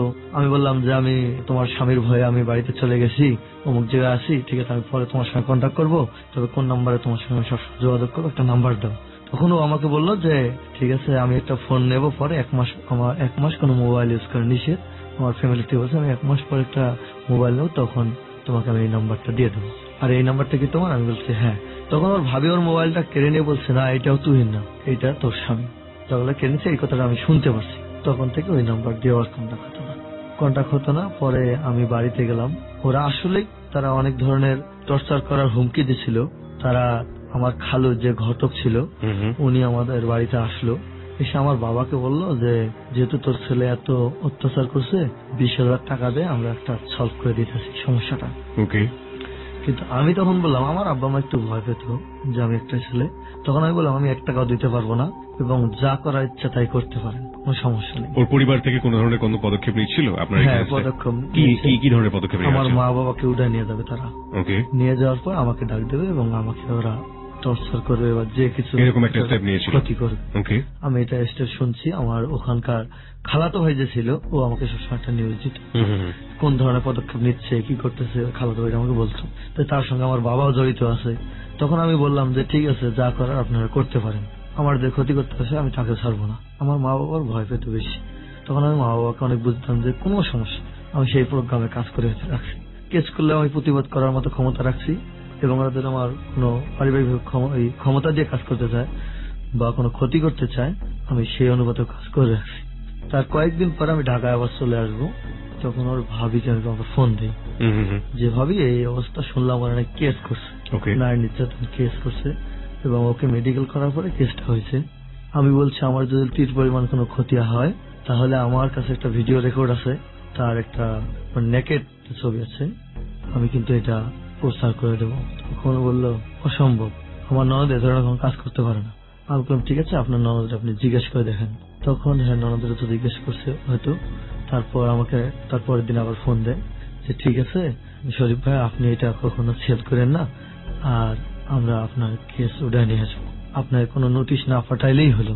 আমি বললাম ওকে। তাহলে দেখলাম কিছুদিন পরে ওদের কোনো কিছুই নেই, ওরা আমার কেসও নেই, ওদের হুমকিও নেই। আপনি কি এটা জানতেন যে যদি আপনার এই ভিডিওর এগেইনস্টে মামলা হয়, একটা হচ্ছে নারী নির্যাতনের মামলা, এবং এই মামলাটাই আপনাকে, আপনি যেটাকে এভিডেন্স বা ওদের আত্মসম্মানের জায়গা থেকে আপনি যেটা করেছেন, এই মামলাটা যদি ওরা বহাল রাখতো এবং এটাকে যদি ওরা ইস্যু করতো, যদি আপনি নেট এটা ছেড়ে দিতেন বা ভিডিওটা ছেড়ে দিতেন, তাহলে এটা ওদের জন্য একটা এভিডেন্স হতো, আপনার জন্য ক্ষতি হতো, এটা আপনি জানতেন? এটা আমি তখন টেক কেয়ার করতাম না। আপনি এটা, আমি যতটুকু বুঝি আপনার কথা শুনে, আপনি এটা মনে করে রেখেছিলেন যে ওর আত্মসম্মানের ভয়ে ওই জিনিসটা ওরা করবে। কিন্তু ওরা যদি সঠিক অর্থে সচেতন ফ্যামিলি হতো তাহলে দুটো কাজ করতে পারতো। এক, প্রথম যেটা সেটা হচ্ছে ও কোনো অবৈধ কোনো ছেলের সাথে এই কাজটা করেনি, অবৈধ কোনো সম্পর্ক এটা করেনি, আপনি ওর স্বামী ছিলেন, হ্যাঁ, সুতরাং স্বামীর সাথে ধরনের ঘটনা ঘটলেও ঘটতে পারে। এক। 2 নাম্বার যেটা সেটা হচ্ছে যে আপনি যদি এটাকে, ওরা যদি মামলা করে ফেলতো, মামলা করার পরে আপনি যদি এটা লোক সম্মুখে আনতেন, তাহলে যেটা হতো এটা ওদের জন্য একটা প্রুফ হতো, এটা ওদের কাজে লাগতো। এবং আপনি নিশ্চয়ই এটা জানেন না, যে কারণে হয়তো আপনি এরকম চিন্তা ভাবনা করেছেন, বাংলাদেশে এই ধরনের ভিডিও বা এই ধরনের অকারেন্সের জন্য এখন শক্তিশালী আইন আছে। যারা এই ধরনের কাজ করবে তাদেরকে যদি ধরা হয় তারা ভয়াবহ রকমের শাস্তি পাবে সরকারের পক্ষ থেকে, আইনের পক্ষ থেকে। সুতরাং যারা এই পার্টটুকু শুনলেন তাদেরকে আমরা সতর্ক করতে চাই। আমরা নেটে এই ধরনের অনেক অকারেন্স ভিডিও দেখে থাকি, অনেক সময় দেখে থাকি, এবং এটা এক ধরনের, অনেকে ছেলেরা বলেন বা মেয়েরা বলেন, যাই করুক না কেন, অসাধু মানুষ যারা আছে তারা এটাকে অনেক সময় ট্র্যাপ ভাবেন বা করেন। কোনো মেয়ে যদি সাহসী পদক্ষেপ নেয় এবং কোনো ছেলে যদি সাহসী পদক্ষেপ নিয়ে এগুলোর এগেইনস্টে প্রতিবাদ করে এবং আইনের দ্বারস্থ হয়, তাহলে যিনি এই কাজটি করেছেন তার একেবারে দৃষ্টান্তমূলক শাস্তি কিন্তু আইনে রয়েছে। এবং যদি কখনো আপনার সাথে এটা করা হয়, প্রথম কথা হচ্ছে আপনারা এগুলোর মধ্যে যাবেন না, এগুলো করবেন না, এগুলো খুবই গর্হিত অন্যায় কাজ। প্রত্যেকটা মানুষের আত্মসম্মান বোধের জায়গা থেকে এই জিনিসগুলো করা উচিত নয়। যদি আপনি করে থাকেন এবং এগুলোকে যদি কেউ ফাঁসানোর চেষ্টা করে, তাহলে আপনি যেটা করবেন এটা নিয়ে আপনি আপনার আইনের দ্বারস্থ হন। ওকে, আমি এখান থেকে একটু জানতে চাই আপনার কাছে, আপনি ভিডিওটা কি অন্য কাউকে দেখিয়েছিলেন, কোন ফ্রেন্ড দেখে বা কাউকে? আমার একটা ফ্রেন্ড আসছিল, ওই ফ্রেন্ডটাই শুধু জানছিল, আর আমার জানা মানে ফ্রেন্ডটাকে আপনি দেখিয়েছিলেন ভিডিওটা? কেন দেখিয়েছিলেন? এমনিতে যে আমি এটা করছি আমার ওয়াইফের কিউরিওসিটি জায়গাটা থেকে। হ্যাঁ, যে আমার ওয়াইফ আমার লগে গাদ্দারি করছে, আমি একটু করছি, এখন আমার কোনো ইয়ে হচ্ছে না। আচ্ছা, তো আপনি যেটা করলেন, করার পরে এটা আপনার কাছে কালেকশনে এখন কিভাবে আছে? এখন বর্তমান কালেকশন কি হতো আমি নিজেও জানি না, আমার কাছে নেই বললেই চলে। কেন নেই? আপনি যে সেলফোনে করেছিলেন সেই সেলফোনটা কোথায়? সেলফোনটা আছে, মেমোরিটাও আছে, কিন্তু আমি একটা নতুন ফোন কিনছিলাম, ওই মেমোরিটা ওখানে রেখে আমি ওখান থেকে একখানে পাস করার জন্য অন্য একটা মেমোরিতে এক্সট্রা ভাবে রাখার জন্য পাস করতে যায়, মুভের মধ্যে না দিয়া ওখানে ফরম্যাটে লেগে গেছে, তখন পুরো মেমোরিটা আমার ডিলিট হয়ে গেছে। এবং যেগুলো রেকর্ডও ছিল সব ওই মেমোরিটার মধ্যেই ছিল, রেকর্ড গুলো বর্তমানে আমার কাছে কোনো সময় নেই। তার মানে আপনার পুরো মেমোরি কার্ডে যে ডাটাগুলো ছিল ডাটাগুলো ডিলিট হয়ে গেছে। ফাইন, এটা ডিলিট হয়ে গেছে। কিংবা অন্য কোনো অকারেন্সে যদি এই মোবাইলটা আপনার হাত থেকে হারিয়ে যেত, কিংবা আপনার এই মেমোরি কার্ডটা যদি অন্য কোনো অসাধু মানুষের হাতে পড়তো, তাহলে এটা আপনি যদি মনে করছেন আপনার ওয়াইফের জন্য ক্ষতি, ভিডিওতে আপনি নিজেও ছিলেন, ক্ষতি হতো, আপনার জন্য ক্ষতি হতো। সুতরাং আমরা রাগের বশে হোক বা যে কোনো কারণেই হোক না কেন, কখনো কখনো এমন কিছু করে ফেলি, রাগটা হয়তো ধীরে ধীরে নেমে যায়, কিন্তু রাগের যে কাজটা আমরা করি সেটা সারা জীবনের জন্য কিন্তু ক্ষতি হয়ে যায়। আচ্ছা, তারপর কি হলো? তারপর ওরা কেস টেস করলো না, কিছু করলো না, পরে আমি চলে আসলাম। চলে আসার পর আমি আর চাকরি করি না। তারপরে আমি বাড়িতে 5,000 টাকা নিয়ে আসছিলাম। এই 5,000 টাকা দিয়ে আমি মানে জীবনে কখনো ট্রেনে উঠিনি, আমি ট্রেনে করতাম। নিম্ন 10 দিন 15 দিনের মতো আমি শুধু ট্রেনে রাত দিন 24 ঘন্টা ট্রেনের মধ্যে চলাচল করতাম। এবং কোনো স্টেশনে থাকতাম, এখানে থাকতাম, ওখানে থাকতাম, কোনো স্থায়ী ভাবে কোনো কিছু থাকতো না। একটা ব্যাগ ছিল এবং আমার পোশাক পরিচ্ছদ সবই ব্যাগের মধ্যে আছে। আমার গন্তব্যস্থান পর্যন্ত আমি যাইনি, কিন্তু এটা আমার বাবা মা জানে না। আসলে আমার ভালো লাগছিল না, এই কারণে আমি ওইভাবে ঘুরছিলাম। পরে আমি আসলাম, আসার পর চাকরি করতেছি। তারপরেও ওর সঙ্গে আরো যোগাযোগ করার চেষ্টা করছি, ওর ভাইদের সঙ্গে আমি কথা বলি এখনো। ওর একটা ভাই ছিল আমার একদম ফ্রেন্ডের মতো, নাম জিকরুল। ওর কথা না বললেই নয়, ও ব্যবহার খুবই ভালো করে। ও একটু বলে যে আপনি এই কাজটা করছেন, আমার বিশ্বাসই হয় না, এবং আমার খুবই ভালোবাসত। কিন্তু আমি আসলে ওই কাজটা করছিলাম এই কারণে যে আমার জীবনের ব্যাকগ্রাউন্ড যা কিছু হয়ে গেছে সব আমি তো ভুলে গেছিলাম, এবং ভালো হয়ে একটা জীবন চলার গতিতে যে সুন্দর বউ পেয়েছি, সুন্দর একটা সংসার বাঁধবো। কিন্তু এমন সময় এমন একটা দুর্ঘটনা হয়ে গেল, আমি ওই সেন্সটা ঠিক রাখতে পারিনি। প্রতিশোধ নেওয়ার জন্য এই কাজটা আমি করছি। এখন ওর সঙ্গে বর্তমান কোনোদিন আমার সঙ্গে কথা হয়নি। এখনো ওর আমার ফ্যামিলির লোকের লগে কথা বলি। এখন আমি চাকরি করতেছি, জানে কিনা তাও জানি না, আমি জানি, আমি এবং খোঁজ খবর নেই। ও নাকি কিছুদিন আগে ও স্কুলে ভর্তি হয়েছিল, কিন্তু লেখাপড়া করেনি, এখন বর্তমান বাড়িতে আছে। মাঝে সাথে বিবাহ ঘর আসে, কিন্তু ওদের অর্থ সম্পদ খুবই কম, অনেক টাকা লাগে, এই জন্য ওকে বিবাহ দিতে পারে না। কিন্তু আমার মা বাবা জানে না যে আমি তার সঙ্গে এখনো যোগাযোগ করার চেষ্টা করি, বা আগের ওয়াইফের সঙ্গে আমি কথা বলি বা বলেছি, জানে না। আমি নিয়ত করছিলাম আমার জীবনে আমি কোনো সময় বিবাহ করব না, কিন্তু এখানে আমি আর আমার চাকরি অবস্থায় আমি যখন অপারেটর ছিলাম, মানে মেশিন চালাইতাম, তখন একটা মেয়েকে আমি পছন্দ করি, এবং কোনো প্রেম কোনো প্রস্তাব ছিল না। সেকেন্ড ওয়াইফের পরে এটা? হ্যাঁ, ওকে। প্রেম কোনো প্রস্তাব ছিল না, আমি তাকে বিবাহ করার জন্য একদম প্রস্তাব দিই। সেকেন্ড ওয়াইফের লাস্ট ঘটনাটা আসলে কি? উনি কি আপনাকে ডিভোর্স দিয়েছে? তারপর এই কন্ট্যাক্ট করতে যেতাম, কিন্তু হতো না। আমার ভাইয়ের লাগে কথা বলতাম। একদিন হঠাৎ আমার বাবা ফোন দিয়ে বললো যে বাবা, রোকেয়া তো ডিভোর্স পাঠিয়ে দিয়েছে। আমি তখন আরো অবাক হয়ে যাই যে আমি তো ডিভোর্স দিইনি, কিন্তু ওরা জানতো আসলে আমি ডিভোর্স দিয়েছি। যে সাদা কাগজ সিগনেচার করা ছিল, এটা শুধু ওদের ভয়ের জন্য ছিল, যে আমার ক্ষতি না করে বা কোনো আইনের আশ্রয় না। সাদা কাগজের সাইন মানে ঠিক বুঝতে পারলাম না। একটা সাদা কাগজ সিগনেচার নেওয়া ছিল এই কারণেই যে যেদিন ওরা চলে যায়, আমার বাড়িওয়ালা আমার বুদ্ধি দিয়েছিল যে তুমি যে অত্যাচার করেছো, হয়তো তারা কেসও করতে পারে, তুমি এটা সিগনেচার নাও, ওরা জানবে যে এটা তালাক হয়ে গেছে। এবং ওই তালাকের ডেটটা দিয়েছে আরো আগে। অত্যাচার হয়েছে ওই মাসের 3 তারিখে, রমজান মাস ছিল। কাগজের ডিভোর্সের কাগজের পেপার ছিল, তারিখ ছিল আপনার 1 তারিখ। ওকে, বুঝতে পেরেছি। আরো আগে সময় দিয়েছিলেন যাতে এই অত্যাচারটা আপনার দ্বারা হয়েছে এটা যাতে প্রুভ করতে না পারে। এটা সাদা কাগজে নিয়েছিলেন নাকি আপনি একদম ডিভোর্স পেপার? সাদা কাগজেই নেওয়া হয়েছিল, কিন্তু ওরা জানতো, ওর বাবা মা নিজেও সাক্ষী হয়েছিল, কিন্তু ওরা জানতো যে ডিভোর্স হয়ে গেছে। বাবা মা সাক্ষী হয়েছিল মানে ঠিক বুঝতে পারলাম না। ওখানে এটা মেয়েকে বারবার বলা হয়েছিল তুমি সংসার করবে কিনা। মেয়ে বলছিল না আমি সংসার করবো না। আসলে কিন্তু সংসার করার পরবর্তী নিয়ে ছিল, কিন্তু ওর মা একটু করে উস্কানি দিত। যখন একটু মত করতো, ওর মা ওকে সরাই নিত যে না, এখানে আর সম্পর্ক করার কোনো প্রশ্ন আসে না, তুমি না করে দাও। তখন একবার না করতো। এই না যে করতো সবাই শুনলো, এবং ওর বাবা মা যে শুনলো মেয়ে সংসার করতে চায় না, এটাই প্রমাণ রাখার জন্য কাগজের সিগনেচার নেওয়া হয়েছে। কিন্তু ওদেরকে বলা হয়েছে ঠিক আছে, মেয়ে যখন সংসার করতে নাই চায়, তাহলে আর স্বামী স্ত্রীর সম্পর্ক রেখে লাভ, আপনার সাক্ষী হয়, মেয়ে সিগনেচার করে চলে যাক, সমস্যা নেই, জাস্ট এতটুকুই। কিন্তু আমাদের এখানে আমি বলছিলাম যে ও যখন আইনে আশ্রয় নিতে যায়, তখন আমি বলি যে ডিভোর্স তো হয়ে গেছে। তারপর আমি তো ডিভোর্স দিচ্ছি 1 তারিখে, কিন্তু ওর যে অত্যাচার 1 তারিখ হয়েছে আমি তো জানি না, আমি বলতেও পারবো না। এবং ইতিমধ্যে আমার একটা উকিলের সঙ্গে কন্ট্যাক্ট থাকতো, কি পয়েন্টে কি করলে কি হবে, এটা পয়েন্ট শুনিস না, ওইভাবে কাজটা করতাম। তখন ওরা করতো আসলে তো কথা ঠিক যে ডিভোর্স দিল, কিন্তু ডিভোর্সের তারিখ তো 1 তারিখ, কিন্তু ও দিল কিভাবে? আসলে কাজীকে আমি কিছু টাকা দিয়েছিলাম, দিয়ে ওখানে তারিখটা বসানো ছিল, ডিভোর্স করো না, সাক্ষীর জায়গাটার মধ্যেই তারিখটা শুধু ডিফেন্স করা আছে, যে ওই সাদা কাগজ যদি ওরা কোনো আইনত ব্যবস্থা নেয় তখন এখানে ডিভোর্স লেখা হবে, লেখলেই ওকে। ওর বাবার সিগনেচার আছে, ওর মার সিগনেচার আছে, ওই মেয়েরও সিগনেচার আছে। পরবর্তী যখন ওরা কোনো কিছু করলো না, তখন আর আমি অত করলাম না। হঠাৎ করে একদিন শুনলাম আমার বাবা বললো ফোন করে যে রোকেয়া তোমাকে ডিভোর্স দিয়েছে। তখন আমার একটু কষ্ট লাগলো যে আসলে কি ডিভোর্স দিয়েছে, যদি ভুল শেয়ার করে সে আসতো তখন আমরা আসলে আবার সংসার করতাম। এবং ইতিমধ্যে আমি বাড়িতে যাওয়ার পর আমার মা তাকে আনতে গেছিল যে বউয়ের হাতে আমি এখনো ভাতে খাইনি, বউ কিভাবে চলে গেল। যাক, যা হবার হয়ে গেছে, অনেকেই অপরাধ করে, যদি মেয়ে ভুল স্বীকার করে আমি বউ নেব। তখন ওকে, মেয়ে যদি আমাকে আমার কাছে ভুল স্বীকার করে আমি সংসার করব, তবে ভুল স্বীকার করতে হবে। তখন মা আনতে গেল, আনতে যাওয়ার পর তারা বলল কি যে আপনার বাড়ির যে জমিটুকু আছে এই জমিটুকু আমার মেয়ের নামে করে দিলে আমরা মেয়েকে সংসারে দেব। তখন আমার মা ওখান থেকে ফোন দিল যে বাবা এই কথা বলে, না সম্ভব, তুমি অন্য কিছু দিতে, কিন্তু জমি জমা আমি দিতে পারবো না, যা আছে আমার এতটুকু আমি পারবো না। তখন মা বলল যে আমাদের হাল চাষ করা 2টা গরু ছিল, গরু 2টা তার নামে দিয়ে দেবে, তারা বাড়িতে এনেও খেতে পারে, সমস্যা নেই। তারপর বউ আমার বাড়িতে চায়, কিন্তু তারা ওইভাবে দেবে না। তখন আমি বললাম ঠিক আছে, না দিলেই ভালো, সমস্যা করি। পরে আর ওকে আনা হলো না এবং ও আসলো না, ওর সঙ্গে এখন পর্যন্ত কোনো কন্ট্যাক্ট নেই। ডিভোর্স লেটারটা পাঠানোর পরেও আপনার মা গিয়েছিল ওকে নিয়ে? তার আগেই গিয়েছিল, তারপরে ডিভোর্স লেটারটাও পাঠিয়ে দেয় এবং এরপরে ফ্যামিলিগতভাবে আপনারা আর কোনো যোগাযোগ করেননি। এবং এই প্রশ্নে আসার আগে আপনি যেটা বলছিলেন যে আপনি ভেবেছিলেন যে আপনি আর কখনো বিয়ে করবেন না, কিন্তু আরেকটা মেয়ের প্রতি আপনার ভালো লাগা তৈরি হলো আপনার এই কাজের জায়গাটাতে। হ্যাঁ, তারপর কাজের জায়গাটা ওকে ভালো লাগলো, ওর নাম সুলতানা, ময়মনসিংহ বাড়ি। ওই সময় এখনো ফোনে কথা বলি, কিন্তু কোনো ভালোবাসার সম্পর্কে না। ওকে প্রস্তাব দিয়েছিল, বলছিল আমার সমস্যা আছে, আর আমি প্রথমে বলছিলাম আমাকে পছন্দ করো কিনা, তখন বলছিল আমার খুব ভালো লাগে কিন্তু আমি বিবাহ করতে পারবো না। আমি বললাম ওকে, তাহলে ফ্রেন্ডলি চলো, সমস্যা নেই।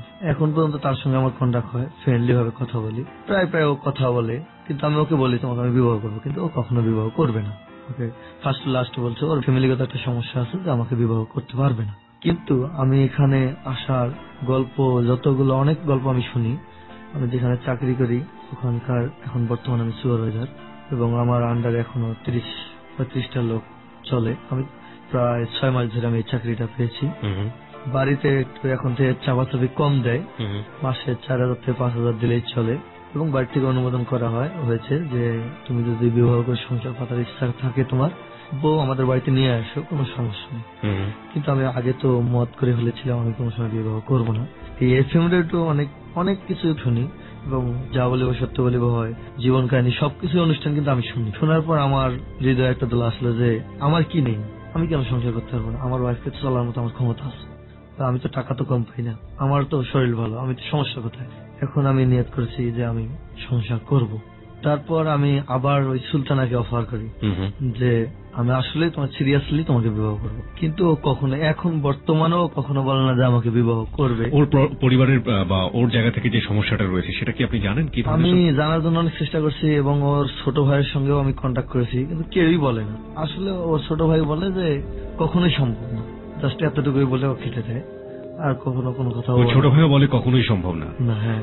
এবং আপনি কোনো কিছু অনুমান করেছেন কখনো ওর সম্পর্কের মাঝে? বা আমি অনুমান করেছি যে ও হয়তো আগে বিবাহিত ছিল এবং ওই বিবাহ আবদ্ধের মধ্যে কোনো দুর্ঘটনা আছে, হয়তো তার স্বামী এখনো আছে, তাদের লগে মান অভিমান হয়েছে, এরকম কোন সন্দেহ আমার মনে কাজ করে। এই জন্য এখন বর্তমানে এতটা আমি তার সঙ্গে, আগে এমন সময় ছিল দিনে 3-4 বার কথা বলতাম, কিন্তু এখন অতটা আমি কথা বলি না। এখন বর্তমানে আমি কখনো বাড়িতেও এখনো যাইনি। এই তো আমার প্রথম ওয়াইফ গতকালকের রাত্রে সে আমাকে একটা মেজ দিল, তাকে ওকে ফোন দিলাম, ফোন দেওয়ার পর ও বলে যে আমি চিনি না, কে আপনি? তাই ভালো মন্দ কথা বলি, কথা বলার পর ও নিজ ইচ্ছায় কেটে দেয়। ও আমার সঙ্গে এখনো কন্ট্যাক্ট কোনো সময় করতেছে না, শুধু একটা কথা বলে যে তুমি আমার নাম্বার কোনো ফোন দিও না, ফোন দিলে আমার ভালো লাগে না। তবে আমি শুধু বারবার ফোন দেই এই কারণেই যে আসলে আমারও ভালো লাগে না, সবসময় বারবার হৃদয়ের মধ্যে আসলে আমি মনে হয় অনেক বড় বড় ভুল করেছি, এরকম মনে হয়। বারবার ওকে ফোন দিতাম যে ওই রিলেশনশিপ না হোক, কিন্তু বন্ধুত্ব যেন থাকে আমাদের ভিতরে, ও যেন মনে করতে না পারে আমাকে ঘৃণা করে, আর ওর যদি যেন ভালো জায়গায় একটা বিবাহ হয় না, আমি তার ভিতরে যেন আমি আবদ্ধ থাকতে পারি। এই যে 3টা সম্পর্ক আমি বলবো, একটা হচ্ছে সুলতানা, তারপরে আপনার দ্বিতীয় স্ত্রী, তারপরে আপনার প্রথম স্ত্রী, এই 3 জনের মানুষের মধ্যে 3টা মানুষেরই আবেদন আপনার জীবনে আছে। 3টা মানুষকে আপনি কোনো না কোনো ভাবে সিরিয়াসলি নেবার চেষ্টা করেছেন। প্রথম মানুষকে নেবার চেষ্টা করেছেন, ব্যাটে বলে হয়নি। দ্বিতীয় মানুষকে নিয়েছিলেন, সেখানেও ব্যাটে বলে হয়নি। তৃতীয় মানুষকে নেওয়ার চেষ্টা করলেন, সেখানেও ব্যাটে বলে হচ্ছে না। কিন্তু যদি একজন মানুষকে নিয়েই আপনার সারাটা জীবন থাকার পরিকল্পনা থেকে থাকে, বা একজন মানুষের কাছেই যদি আপনাকে ফিরে যেতে হয় 3 জন মানুষের মধ্যে, তাহলে কোন মানুষটাকে আপনি বেছে নেবেন? 3 জনের ভিতরে যদি একজনকে বেছে নেওয়া যায়, তাহলে সব দিক দিয়ে বিবেচনার ভিতরে, আমার ফ্যামিলির ভিতর সবকিছু বিবেচনার ভিতরে সুলতানাকে নেওয়া যায়। মানে 3 নাম্বারটাকে আপনি বেছে নেবেন? হ্যাঁ।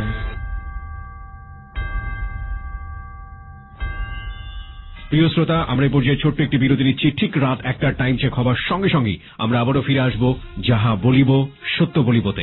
আপনি শুনছেন আপনার প্রিয় স্টেশন এবিসি রেডিও FM 89.2।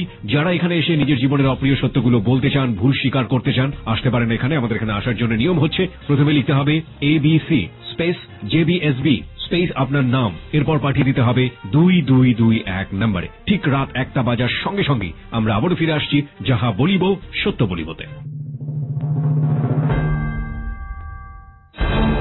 যাহা বলিব সত্য বলিব,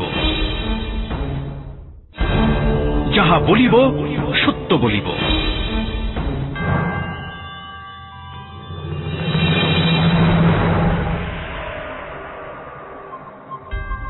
প্রিয় শ্রোতার, সময় এখন রাত 1টা এবং আমরা আবারও ফিরে এসেছি যাহা বলিব সত্য বলিবতে। আপনি শুনছেন আপনার প্রিয় স্টেশন এবিসি রেডিও FM 89.2। আর জি কিবরিয়া রয়েছে আপনার সঙ্গে, এবং আমার সঙ্গে রয়েছে আমার টিম মেম্বার RJ সুমন ও সাউন্ড এডিটর মঞ্জু। এবং আজকে যাহা বলিব সত্য বলিবর আসনে বসে রয়েছে শরীফুল। শরীফুল তার জীবনের অপ্রিয় সত্যগুলো এখানে অকপটে স্বীকার করছে। শরীফুলের জীবনের অপ্রিয় সত্যগুলো আজকে আমাদেরকে একটা ফ্যামিলি কমপ্লেক্স বা একটা মেন্টাল কমপ্লেক্স কিংবা একটা হার্টলি কমপ্লেক্সের জায়গাতে দাঁড় করিয়ে দিয়েছে। সেটা আমরা ঠিক হার্টলি কমপ্লেক্স শব্দটা যায় না, কারণ হৃদয় ঘটিত সমস্যাকে হার্টলি কমপ্লেক্স বলা খুব ডিফিকাল্ট। তবে সেই জায়গাটা থেকে আমরা বলতে পারি যে হৃদয়ের সম্পর্কের যে অন্তর্জাল, সেই অন্তর্জালে গিয়ে এক ধরনের জটিলতা, এবং সেই জটিলতা আসলে একজন মানুষকে কোথায় নিয়ে যেতে পারে, কতটুকু বর্বর করতে পারে এবং নিজের জীবনটাকে কতটুকু স্ম্যাশ করে দিতে পারে, সেটার একটা বাস্তব উদাহরণ হচ্ছে আজকে শরীফুল। শরীফুল, যেটা বলছিলেন যে আপনি সব দিক থেকে বিবেচনা করে আপনি সুলতানাকেই মনে করেন সুলতানা আপনার জীবনের জন্য পারফেক্ট, কিন্তু সুলতানা তো আপনাকে চাচ্ছে না। সেই জায়গা থেকে আপনি তারপরেও কেন সুলতানাকে মনে করছেন আপনার জীবনের জন্য পারফেক্ট?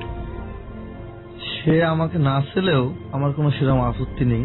আর আমি চাচ্ছি এই কারণে যে এই একজন কিন্তু আমার লাগে গাদ্দারি করেছে, আর প্রথম ওয়াইফ এইটা আমাকে ভালোবাসে, আমি সুখী হব আমি জানি, কিন্তু নিতে চাচ্ছি না এই কারণে, কারণ আমার বাবা মা আছে, আমার ফ্যামিলি তাকে চায় না কখনো। আমার বাবা মা বলেছে যে একটা কথাই বলেছে যে ওই বাদ দিয়া তুমি যে কাউকে বিবাহ করে নিয়ে আসবে। আপনার বাবা মার এতটা আক্রোশ কেন? এতটা আক্রোশ এই কারণে, ও আসলে একটু দেখতে নিম্ন। দেখতে নিম্ন মানে একদম শর্ট এবং কালো, কিন্তু ফেস ভালো, সব দিক দিয়ে ভালো, শুধু শর্ট। আমার মা বাবার একটা কথা, সে শর্ট। আসলে আমার ফ্যামিলির এখন মেসিং ছিল। শুধুমাত্র বাহ্যিক দিক থেকে সে দেখতে এরকম বলে আপনার ফ্যামিলি তাকে পছন্দ করে না? জি।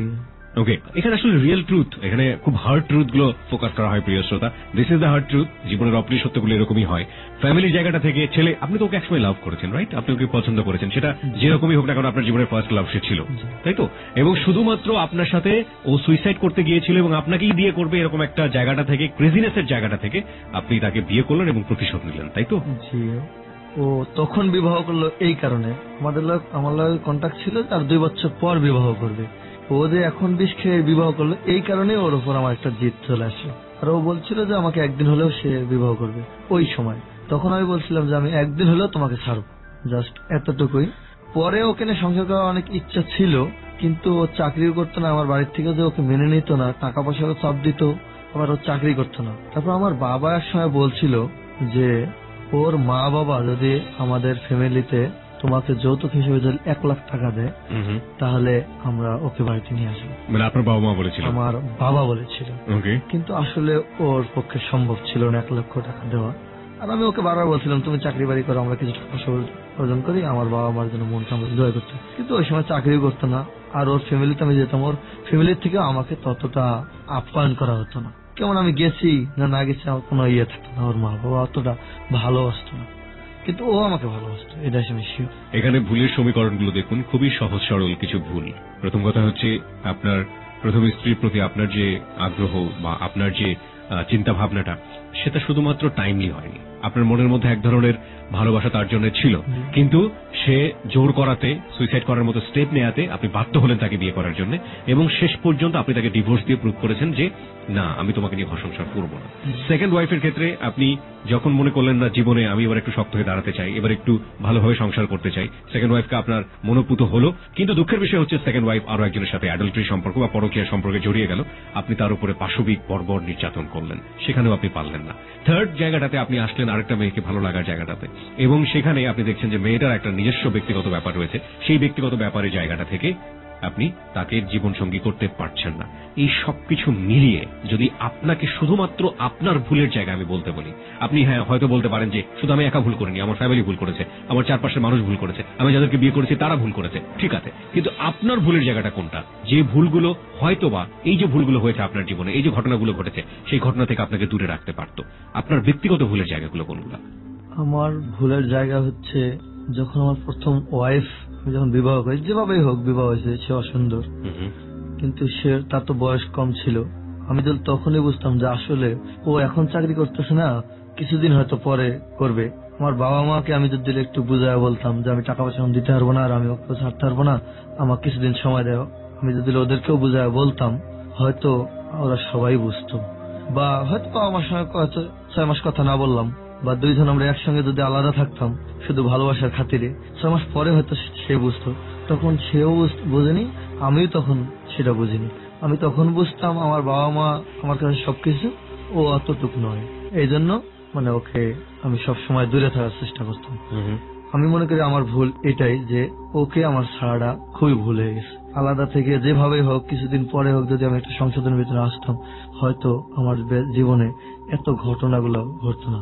আমার জীবনে সেই প্রথম এবং লাস্ট হয়ে থাকতো। সেকেন্ড ওয়াইফের ক্ষেত্রে? সেকেন্ড ওয়াইফের ক্ষেত্রে আমার ভুল আমি এটা কখনো দেখি না, শুধু এক সাইডে ভুল আমি মনে করি যে তাকে পাশবিক এত অত্যাচার করা ঠিক হয়নি। সে ভুল করছে, কিন্তু তার ভুলের সঙ্গে আমিও ভুল করে ফেলেছি। আমি যদি তাকে সেভাবেই তাকে যদি বাড়িতে পাঠিয়ে দিতাম, বা তখন অত্যাচার না করে তার বাবা মার কাছে বুঝাই দিতাম, বা আমাদের বাড়িতে রাখতাম, হয়তো সেও একদিন ভুল বুঝতে পারতো। ভুল বুঝতে পারে আমার কাছে হয়তো আসা বাধ্য হইতো। আর আমার নেওয়া পক্ষে সম্ভব থাকতো কিনা তখন আমি বলতে পারি না, সেটা আমি বলবো না, কিন্তু ওইটাই আমার ভুল, যে তাকে পাশবিক অত্যাচার না করে বুঝায় কেন দিলাম না। সে শুধু এখন আমাকে ঘৃণা করে, প্রথম ওয়াইফও আমাকে ঘৃণা করে, দ্বিতীয় ওয়াইফও আমাকে ঘৃণা করে, অত্যাচার করে, কিন্তু আসলে তারা যে ভুল করছে এটা কখনো তারা বুঝতেও চায়। তাদের ভুলের জায়গাতে আমি আসতেও চাই না। আমি শুধু একটা কথাই আপনাকে বলতে চাই, আমি আপনাকে কোনো লেসন দিব না। আমার শ্রোতা যেগুলো বলছে ফেসবুকে, সেখান থেকে হয়তো বা 2-1টা কোট আপনাকে করি। সেটা হচ্ছে যে আপনি যে উপলব্ধি জায়গাটাতে এখন এসেছেন, যে এই ভুলগুলো আপনি করেছেন, এই ভুলগুলো না করলে হয়তো বা তাদের জায়গাটা থেকে এত বড় ভুল হতো না, বা তারা যে ভুলগুলো করেছে সেগুলো হয়তো সংশোধন করে নিয়ে সামনের দিকে সুন্দরভাবে সংসার চলা যেত।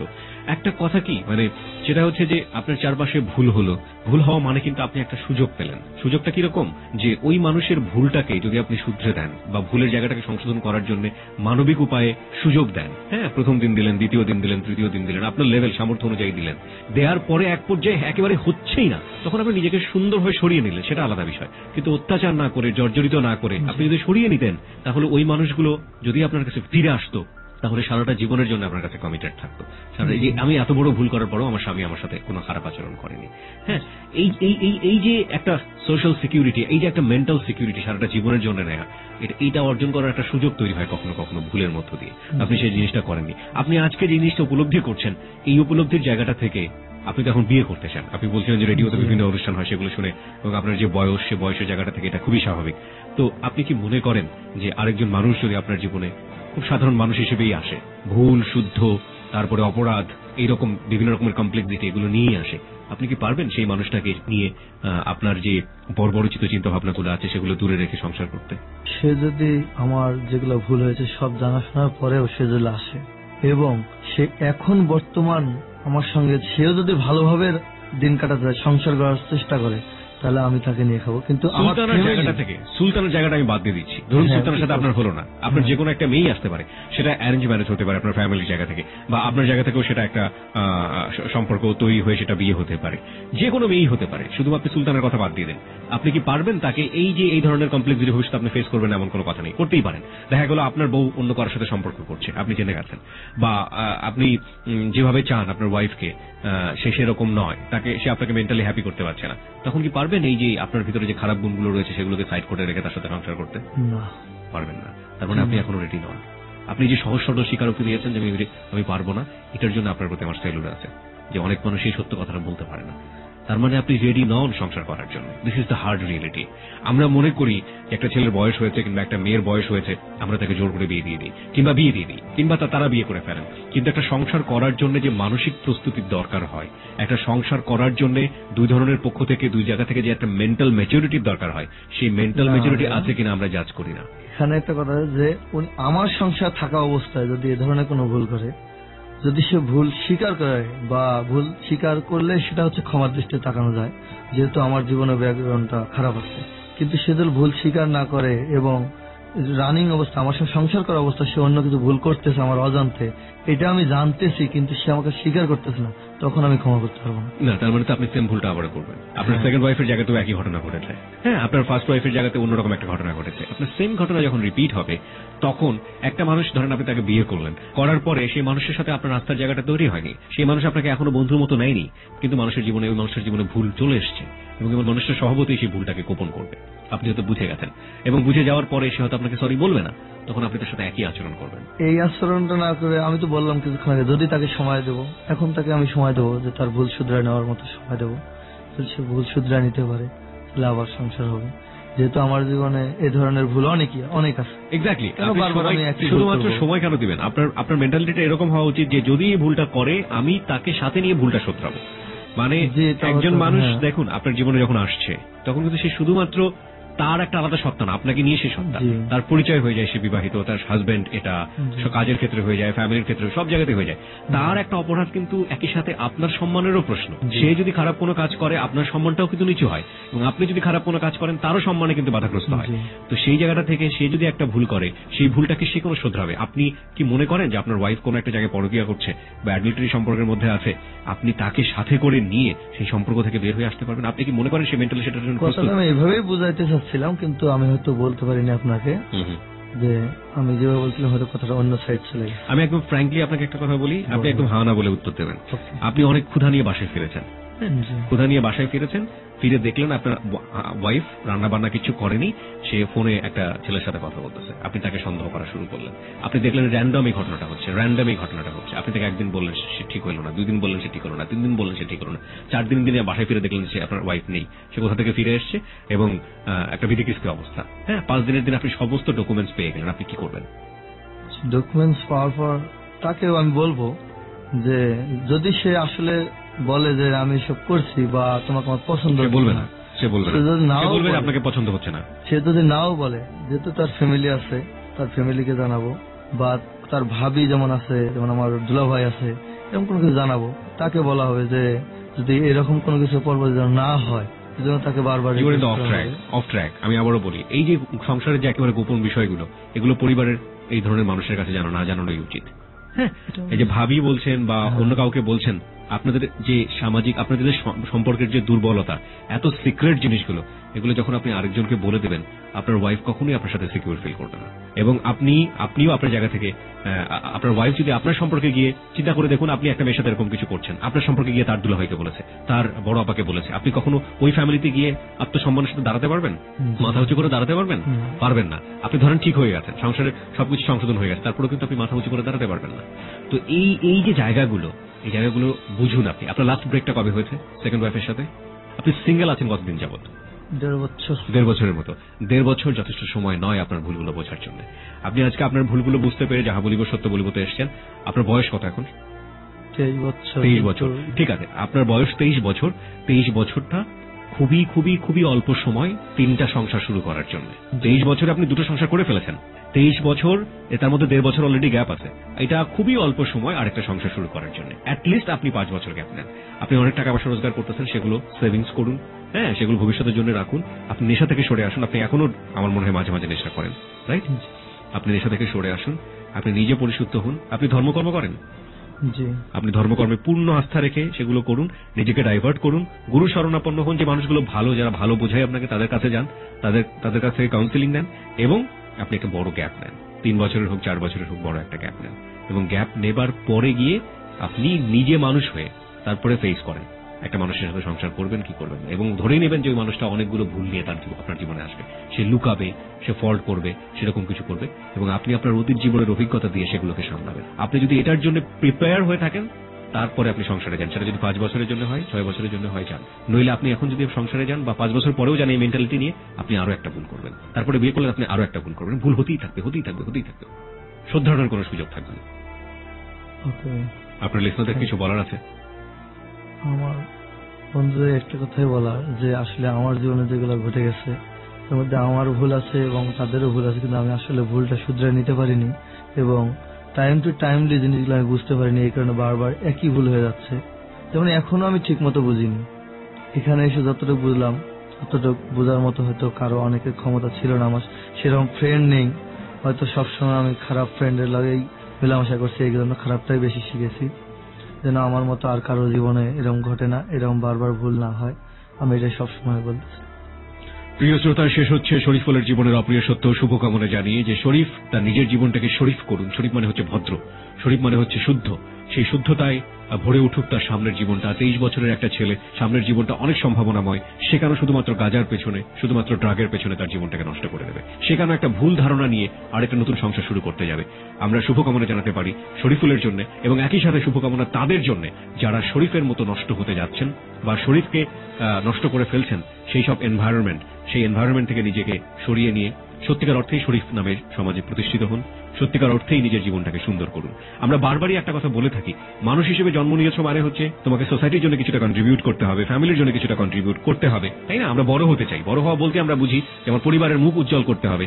বড় হওয়া মানেই আমরা বুঝি আমাদের সমাজের মুখ উজ্জ্বল করতে হবে, আমাদের দেশের মুখ উজ্জ্বল করতে হবে। প্রত্যেকটা মানুষ এটা পারে না, পরিবারের মুখ উজ্জ্বল করতে পারে না, সমাজের মুখ উজ্জ্বল করতে পারে না, ইভেন দেশের মুখ উজ্জ্বল করতে পারে না। কিন্তু এটা তো পারে প্রত্যেকটা মানুষ নিজে ভালো হয়ে বাঁচতে, প্রত্যেকটা মানুষ নিজের জায়গাটা থেকে সুন্দর হতে। চিন্তা করে দেখুন তো, বাংলাদেশে 16 কোটি মানুষ, প্রত্যেকটা মানুষ যদি নিজের জায়গাটা থেকে সুন্দর হয়, প্রত্যেকটা মানুষ যদি নিজের জায়গাটা থেকে পবিত্র হওয়ার চেষ্টা করে, মানুষের মতো বাঁচার চেষ্টা করে, তাহলে দেশটা সুন্দর হতে কয়েকটা মিনিট লাগে, কয়েক মুহূর্ত লাগে। সুতরাং এটাও কিন্তু বিশাল বিশাল একটা সোশ্যাল কন্ট্রিবিউশন। আমরা নিজেরা ভালো থাকি, নিজেরা সুন্দর হওয়ার চেষ্টা করি নিজের জায়গাটাতে। এ পর্যায়ে আমরা আমাদের এক্সপার্ট প্যানেলের মুখোমুখি হব। আজকে এক্সপার্ট প্যানেল থেকে আমাদের সঙ্গে ছিলেন জাতীয় মানসিক স্বাস্থ্য ইনস্টিটিউটের প্রফেসর ডক্টর তাজুল ইসলাম। যিনি পুরো ঘটনাটি শুনেছেন। এই মুহূর্তে আমি তার সঙ্গে ফোনে কথা বলছি।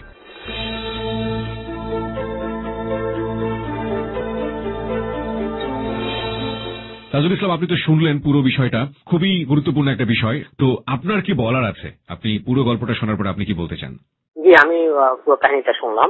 আগেও আমি অনেকগুলি এরকম ঘটনাগুলি শুনেছি আপনাদের এখানে। আপনারা খুব চমৎকার চমৎকার ঘটনাগুলি মানুষের কাছে তুলে ধরতেছেন। এই দেশের মানুষের যারা যা শুনতেছে অনেক উপকার হওয়ার কথা যদি তারা মনোযোগ দিয়ে শোনে ব্যাপারগুলো। কারণ আমাদের বেশিরভাগ মানুষই আমরা স্বাভাবিক, কিন্তু কিছু কিছু মানুষ আমরা ব্যক্তিত্বের ত্রুটি নিয়ে আমরা বড় হয়ে উঠি, এটা আমরা জানি না। এই ব্যক্তিত্বের ত্রুটি যেগুলি হয় তাদেরই জীবনের সমস্যাগুলি বেশি দেখা যায়। আপনারা যতগুলি কাহিনী করছেন প্রায় সবগুলির ক্ষেত্রে এই কথা প্রযোজ্য। আর এই ব্যক্তিত্বের ত্রুটিটা যেটা আমরা পার্সোনালিটি ডিসঅর্ডার বলি, এটা শুরু হয় ছোটকাল থেকে। এটা শুরু হয় প্রথম কন্ডাক্ট ডিসঅর্ডার থেকে আমরা বলি, মানে আচরণগত সমস্যার ত্রুটি। আমি একটু কয়েকটা কথা বলি, যেমন মা বাবাদের জন্য বলি আর কি, যে 4 ধরনের আমরা ওই শিশু লালন পালন পদ্ধতি আছে। একটা হচ্ছে অথরিটেটিভ চাইল্ড রিয়ারিং, অর্থাৎ এখানে কর্তৃত্ব করে কিন্তু তারা নির্ভরযোগ্য থাকে এবং তারা খুব ইনভলভ থাকে শিশুদের সঙ্গে, এবং তারা তাকে কন্ট্রোল করে, কিন্তু সেটা করে সুচিন্তিত এবং যাতে তার সে বিপদে চলে না যেতে পারে সেজন্য সুপারভিশনটা থাকে। আরেকটা হচ্ছে যে অথরিটেরিয়ান প্র্যাকটিস, এটা হচ্ছে একেবারে নিজের মা বাবার সম্পূর্ণ কর্তৃত্বটা সন্তানের উপর খাটায়। একেবারে এই ছেলেটা যেরকম হচ্ছিল যে প্রচুর মারধর অথবা অবহেলা অথবা অনেক নির্যাতন করা, সেই ধরনের যারা থাকে এটাই সবচেয়ে খারাপ ধরনের প্র্যাকটিস। আর তো আছে আবার তার উল্টাটা হয় পারমিসিভ চাইল্ড, যেটা যে ছেলে মেয়েকে একেবারে সম্পূর্ণ কষ্ট দিয়ে দেয়, কোনো রকমের নিয়ন্ত্রণ, কোনো ধরনের বাধা বা খারাপ মন্দ কিছু এটা করে না, সেটাও কিন্তু এক ধরনের পদ্ধতি, সেটাও খারাপ। আর তো আছে আর ইনভলভ চাইল্ড, মানে সন্তানদের সঙ্গে তেমন কোনো ইনভলভমেন্ট থাকে না, ততটি সম্পৃক্ততা থাকে না। আমি এত কথাগুলি বলতেছি এই কারণে যে একমাত্র প্রথম যে পদ্ধতিটা, যে একটু কর্তৃত্বপূর্ণ থাকবে কিন্তু একটা কন্ট্রোল থাকবে, আবার গণতান্ত্রিক চর্চা থাকবে, সুপারভিশন থাকবে, আবার তাদের প্রথম মতামত শোনা হবে, অর্থাৎ একদম লাগামহীন ছেড়েও দিবে না, আবার একেবারে কঠোর শাসনও করবে না। এই পদ্ধতিটি হচ্ছে সবচেয়ে ভালো পদ্ধতি, কিন্তু আমরা কতজন মা বাবা সেই পদ্ধতি সম্বন্ধে জানি? আমরা তো সেগুলি শিখি না। যার কারণে এই ধরনের ছেলে মেয়ে বেড়ে হচ্ছে অন্যভাবে, তাদের ব্যক্তিত্বের ত্রুটি থেকে যায়। আমি যতটুকু কাহিনীটা শুনলাম সব থেকে যে বুঝলাম যে এখানে ওই মেয়েদের সমস্যার চেয়ে সমস্যাটা হচ্ছে এই ছেলেটা সবচেয়ে বেশি। আমরা এই ছেলেটাকে কাউন্সিলিং এ আসতে হবে। আপনি যেটা বললেন যে এখন সে যখন 12 চায় সে আবার বিয়ে করবে কিনা, তাকে অবশ্যই এখন নতুন করে বিয়ে করতে হলে তাকে আবার বদলাইতে হবে, তাকে নতুন করে চিন্তা করতে হবে। এবং সেই জন্যই প্রফেশনাল যারা আমাদের মতন যারা আছেন, যারা এরকম কাউন্সিলিং করেন বা সাইকোথেরাপি দিয়ে থাকেন অথবা অন্যান্য থেরাপি দিয়ে, বিশেষ করে কগনিটিভ বিহেভিয়ার থেরাপি বা অন্যান্য থেরাপি দিয়ে, তার মনোজগতের ভিতরে পরিবর্তন না করলে, তার আচরণ তার আবেগের ভিতরে পরিবর্তন না করলে, সে এতদিন যা করে এসেছে সে আবার কিন্তু তাই রিপিট করতে পারে, রিপিট হতে পারে। ওই যে মেয়েগুলির কথা যেটা বললেন, 2টা মেয়ে, আগে তো একটা মেয়ের সঙ্গে প্রেম হলে সেটা গেল, এরপরে যে 2টা মেয়ে সে বিয়ে করলো, এতে যতটুকু সমস্যা থাকুক না কেন এই সমস্যার মূল উৎস কিন্তু ছেলেটাই বেশি।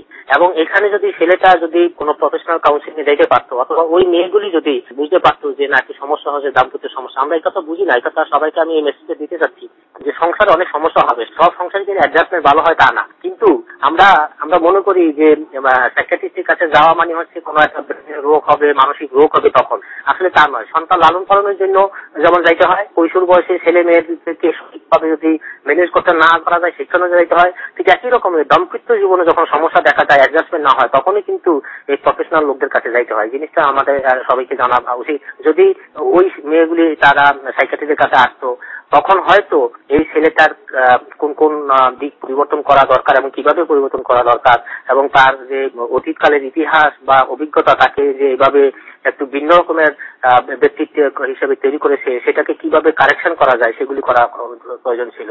তাহলে হয়তো এই বিয়োগান্ত ঘটনাগুলি ঘটতো না, 2টা মেয়ে এভাবে হয়তো সাফার করতো না। এখন যদি এই ছেলে আবার বিয়ে করতে চায় তাহলে চট করে তার সেটা করা উচিত হবে না। তার উচিত হবে ভেবে চিন্তে নিজেকে শুধরানোর জন্য তাকে প্রফেশনাল কাউন্সিলিং এর কাছে যাওয়া।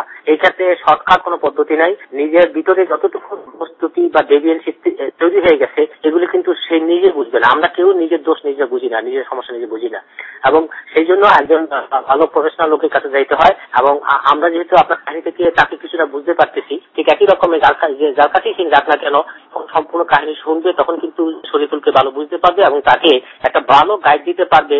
এবং এর সঙ্গে সে একা ভালো হতে পারবে না, তার ফ্যামিলি হয়তো এঙ্গেজমেন্ট লাগবে, অথবা সেই যদি কোথাও বিয়ে করে সেই স্ত্রীকে একসঙ্গে আমরা কাপল থেরাপি বা ম্যারিটাল থেরাপি বলি সেটা করতে হতে পারে। এগুলি করলে শুধু কেবল যে সংসারটা টিকে থাকবে তাই নয়, শরীফুল এতদিন যে অশান্তির জীবন অথবা ভিন্ন রকমের জীবন যাপন করতো, যেটা সুখেরও নয়, যেটা সম্মানের নয়, যেটা গ্রহণযোগ্য নয়, ঠিক তার বিপরীত একটা গ্রহণযোগ্য, আনন্দদায়ক, সুখী এবং সম্মানজনক একটা জীবন সে পেতে পারে যদি সে প্রফেশনাল কাউন্সিলিং নেয়। কারণ এই ক্ষেত্রে তার ভিতরে অনেক কিছু ট্রেট বা বৈশিষ্ট্য তৈরি হয়ে গেছে ব্যক্তিত্বের, যেগুলি কিন্তু তাকে সমস্যার মধ্যে সামনেও ফেলবে। অতএব তাকে থেকে বদলাইতে হলে একটা বড় ধরনের পরিবর্তন তার ভিতরে আনতে হবে। তো এটা মুখের কথায় আসবে না, এটা একটা কাউন্সিলিং বা সাইকোথেরাপির একটা পদ্ধতি আছে, সেই পদ্ধতির ভিতরে রাখতে হবে। অনেক অনেক ধন্যবাদ ডক্টর তাজুল ইসলাম আমাদেরকে সময় দেওয়ার জন্য। জি, আপনাকে ধন্যবাদ।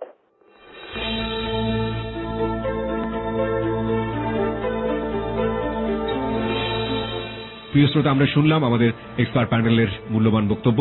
আমরা এই পর্যায়ে শেষ করছি শরীফুলের জীবনের অপ্রিয় সত্য, কিন্তু যাহা বলিব সত্য বলিব শেষ হচ্ছে না। একটু পরে আমরা আবারও ফিরে আসছি বাকি সেগমেন্টগুলো নিয়ে। আপনি যদি যাহা বলিব সত্য বলিবর মঞ্চে বসে নিজের জীবনের অপ্রিয় সত্যগুলো অকপটে স্বীকার করতে চান, এই অর্থে যে আমার মতো ভুল আর কেউ না করুক, আমি ভালো মানুষ হতে চাই এবং একই সাথে আমার চারপাশটাও ভালো থাকুক, তাহলে আসতে পারেন। আসার জন্য নিয়ম হচ্ছে প্রথমে লিখবেন ABC স্পেস JBSB স্পেস আপনার নাম, এরপর পাঠিয়ে দেবেন 2221 নম্বরে। আমরা একটু পরে বাকি সেগমেন্টগুলো নিয়ে আবারও ফিরে আসছি যাহা বলিব সত্য বলিবতে। ভুল শুদ্ধ মিলিয়েই মানুষ। আপনি যখন ভুল করেন আপনার বিবেক তখন ঘুমিয়ে থাকে। যদি কেউ না জানে তো বিবেক জানে আপনি কত বড় ভুল করেছেন। পরিবার, সমাজ, রাষ্ট্র আপনাকে শাস্তি না দিলেও বিবেক আপনাকে প্রতি মুহূর্তেই শাস্তি দিচ্ছে। তবে দাঁড়ান বিবেকের আদালতে, সত্য আপনার শক্তি হোক। নির্ভয়ে বলুন কি ভুল করেছেন আপনি, কেন করেছেন, কোন পাপের শাস্তি আপনার বিবেক আপনাকে দিচ্ছে। আপনার সত্য বলার সাহস হাজার হাজার ভুলের জন্ম থামিয়ে দেবে। সাহস আছে সত্য বলার? তবে আপনার জন্যেই যাহা বলিব সত্য বলিব।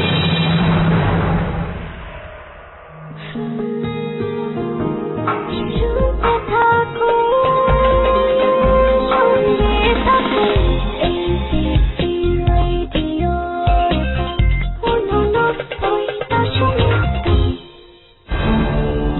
বলিব সত্য বলিব।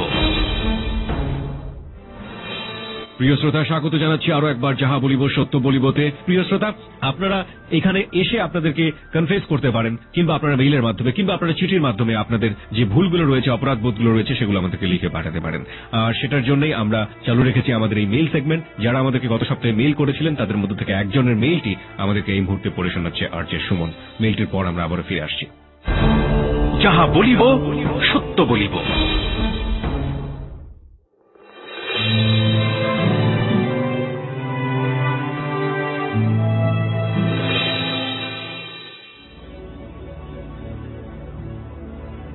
আমি আবির শাহরিয়ার, থাকি নারায়ণগঞ্জের ২৫০০-এ। অষ্টম শ্রেণীতে পড়ার সময় আমরা বন্ধুরা মিলে দূরে কোথাও ঘুরতে যাওয়ার প্ল্যান করি, কিন্তু আমি টাকা জোগাড় করতে পারছিলাম না। এক পর্যায়ে কোনো উপায় না দেখে মায়ের জমানো কিছু টাকা ব্যাগ সহ চুরি করি। পরে ব্যাগটা আমাদের পাশের এক মহিলার বাড়িতে রেখে দিই। একসময় বিষয়টা জানাজানি হয়ে গেলে সবাই সেই মহিলাকে সন্দেহ করে, কিন্তু মহিলা তখন চিৎকার করে বলেছিল এই কাজ সে করেনি। তবুও কেউ তার কথা বিশ্বাস করেনি, আর আমিও কাউকে কিছু বলিনি। আজ সে বেঁচে নেই, কিন্তু নিজের সেই ঘটনার জন্য আজও আমি নিজেকে অপরাধী ভাবি। যদি সে বেঁচে থাকতো হয়তোবা তার কাছে ক্ষমা চাইতে পারতাম। তাই এখন তার কাছে ক্ষমা চাইতে না পেরে আমি সবার কাছে ক্ষমা চাইছি।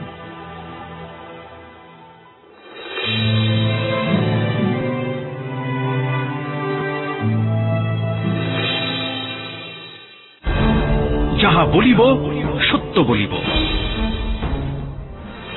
মেইলের মাধ্যমে নিজের ভুলের কথা স্বীকার করেছেন, আপনাকে অনেক ধন্যবাদ জানাচ্ছি।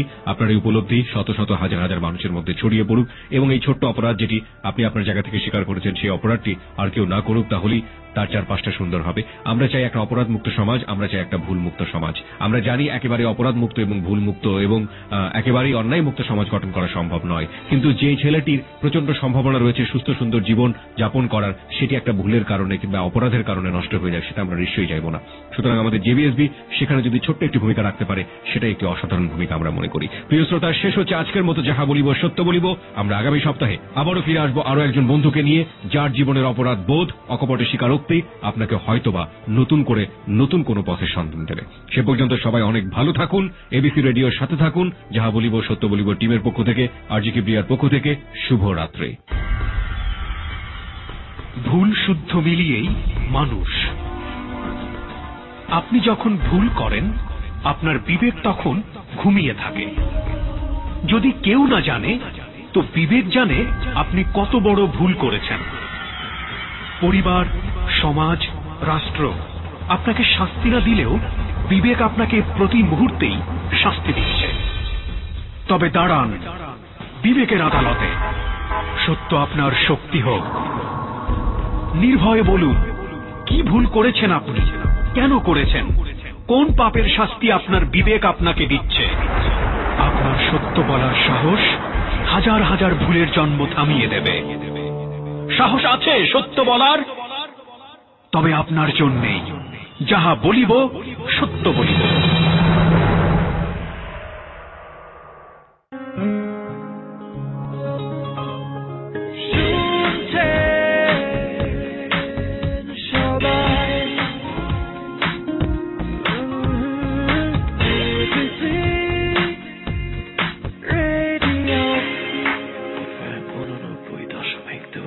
This track was downloaded from FusionBD.com.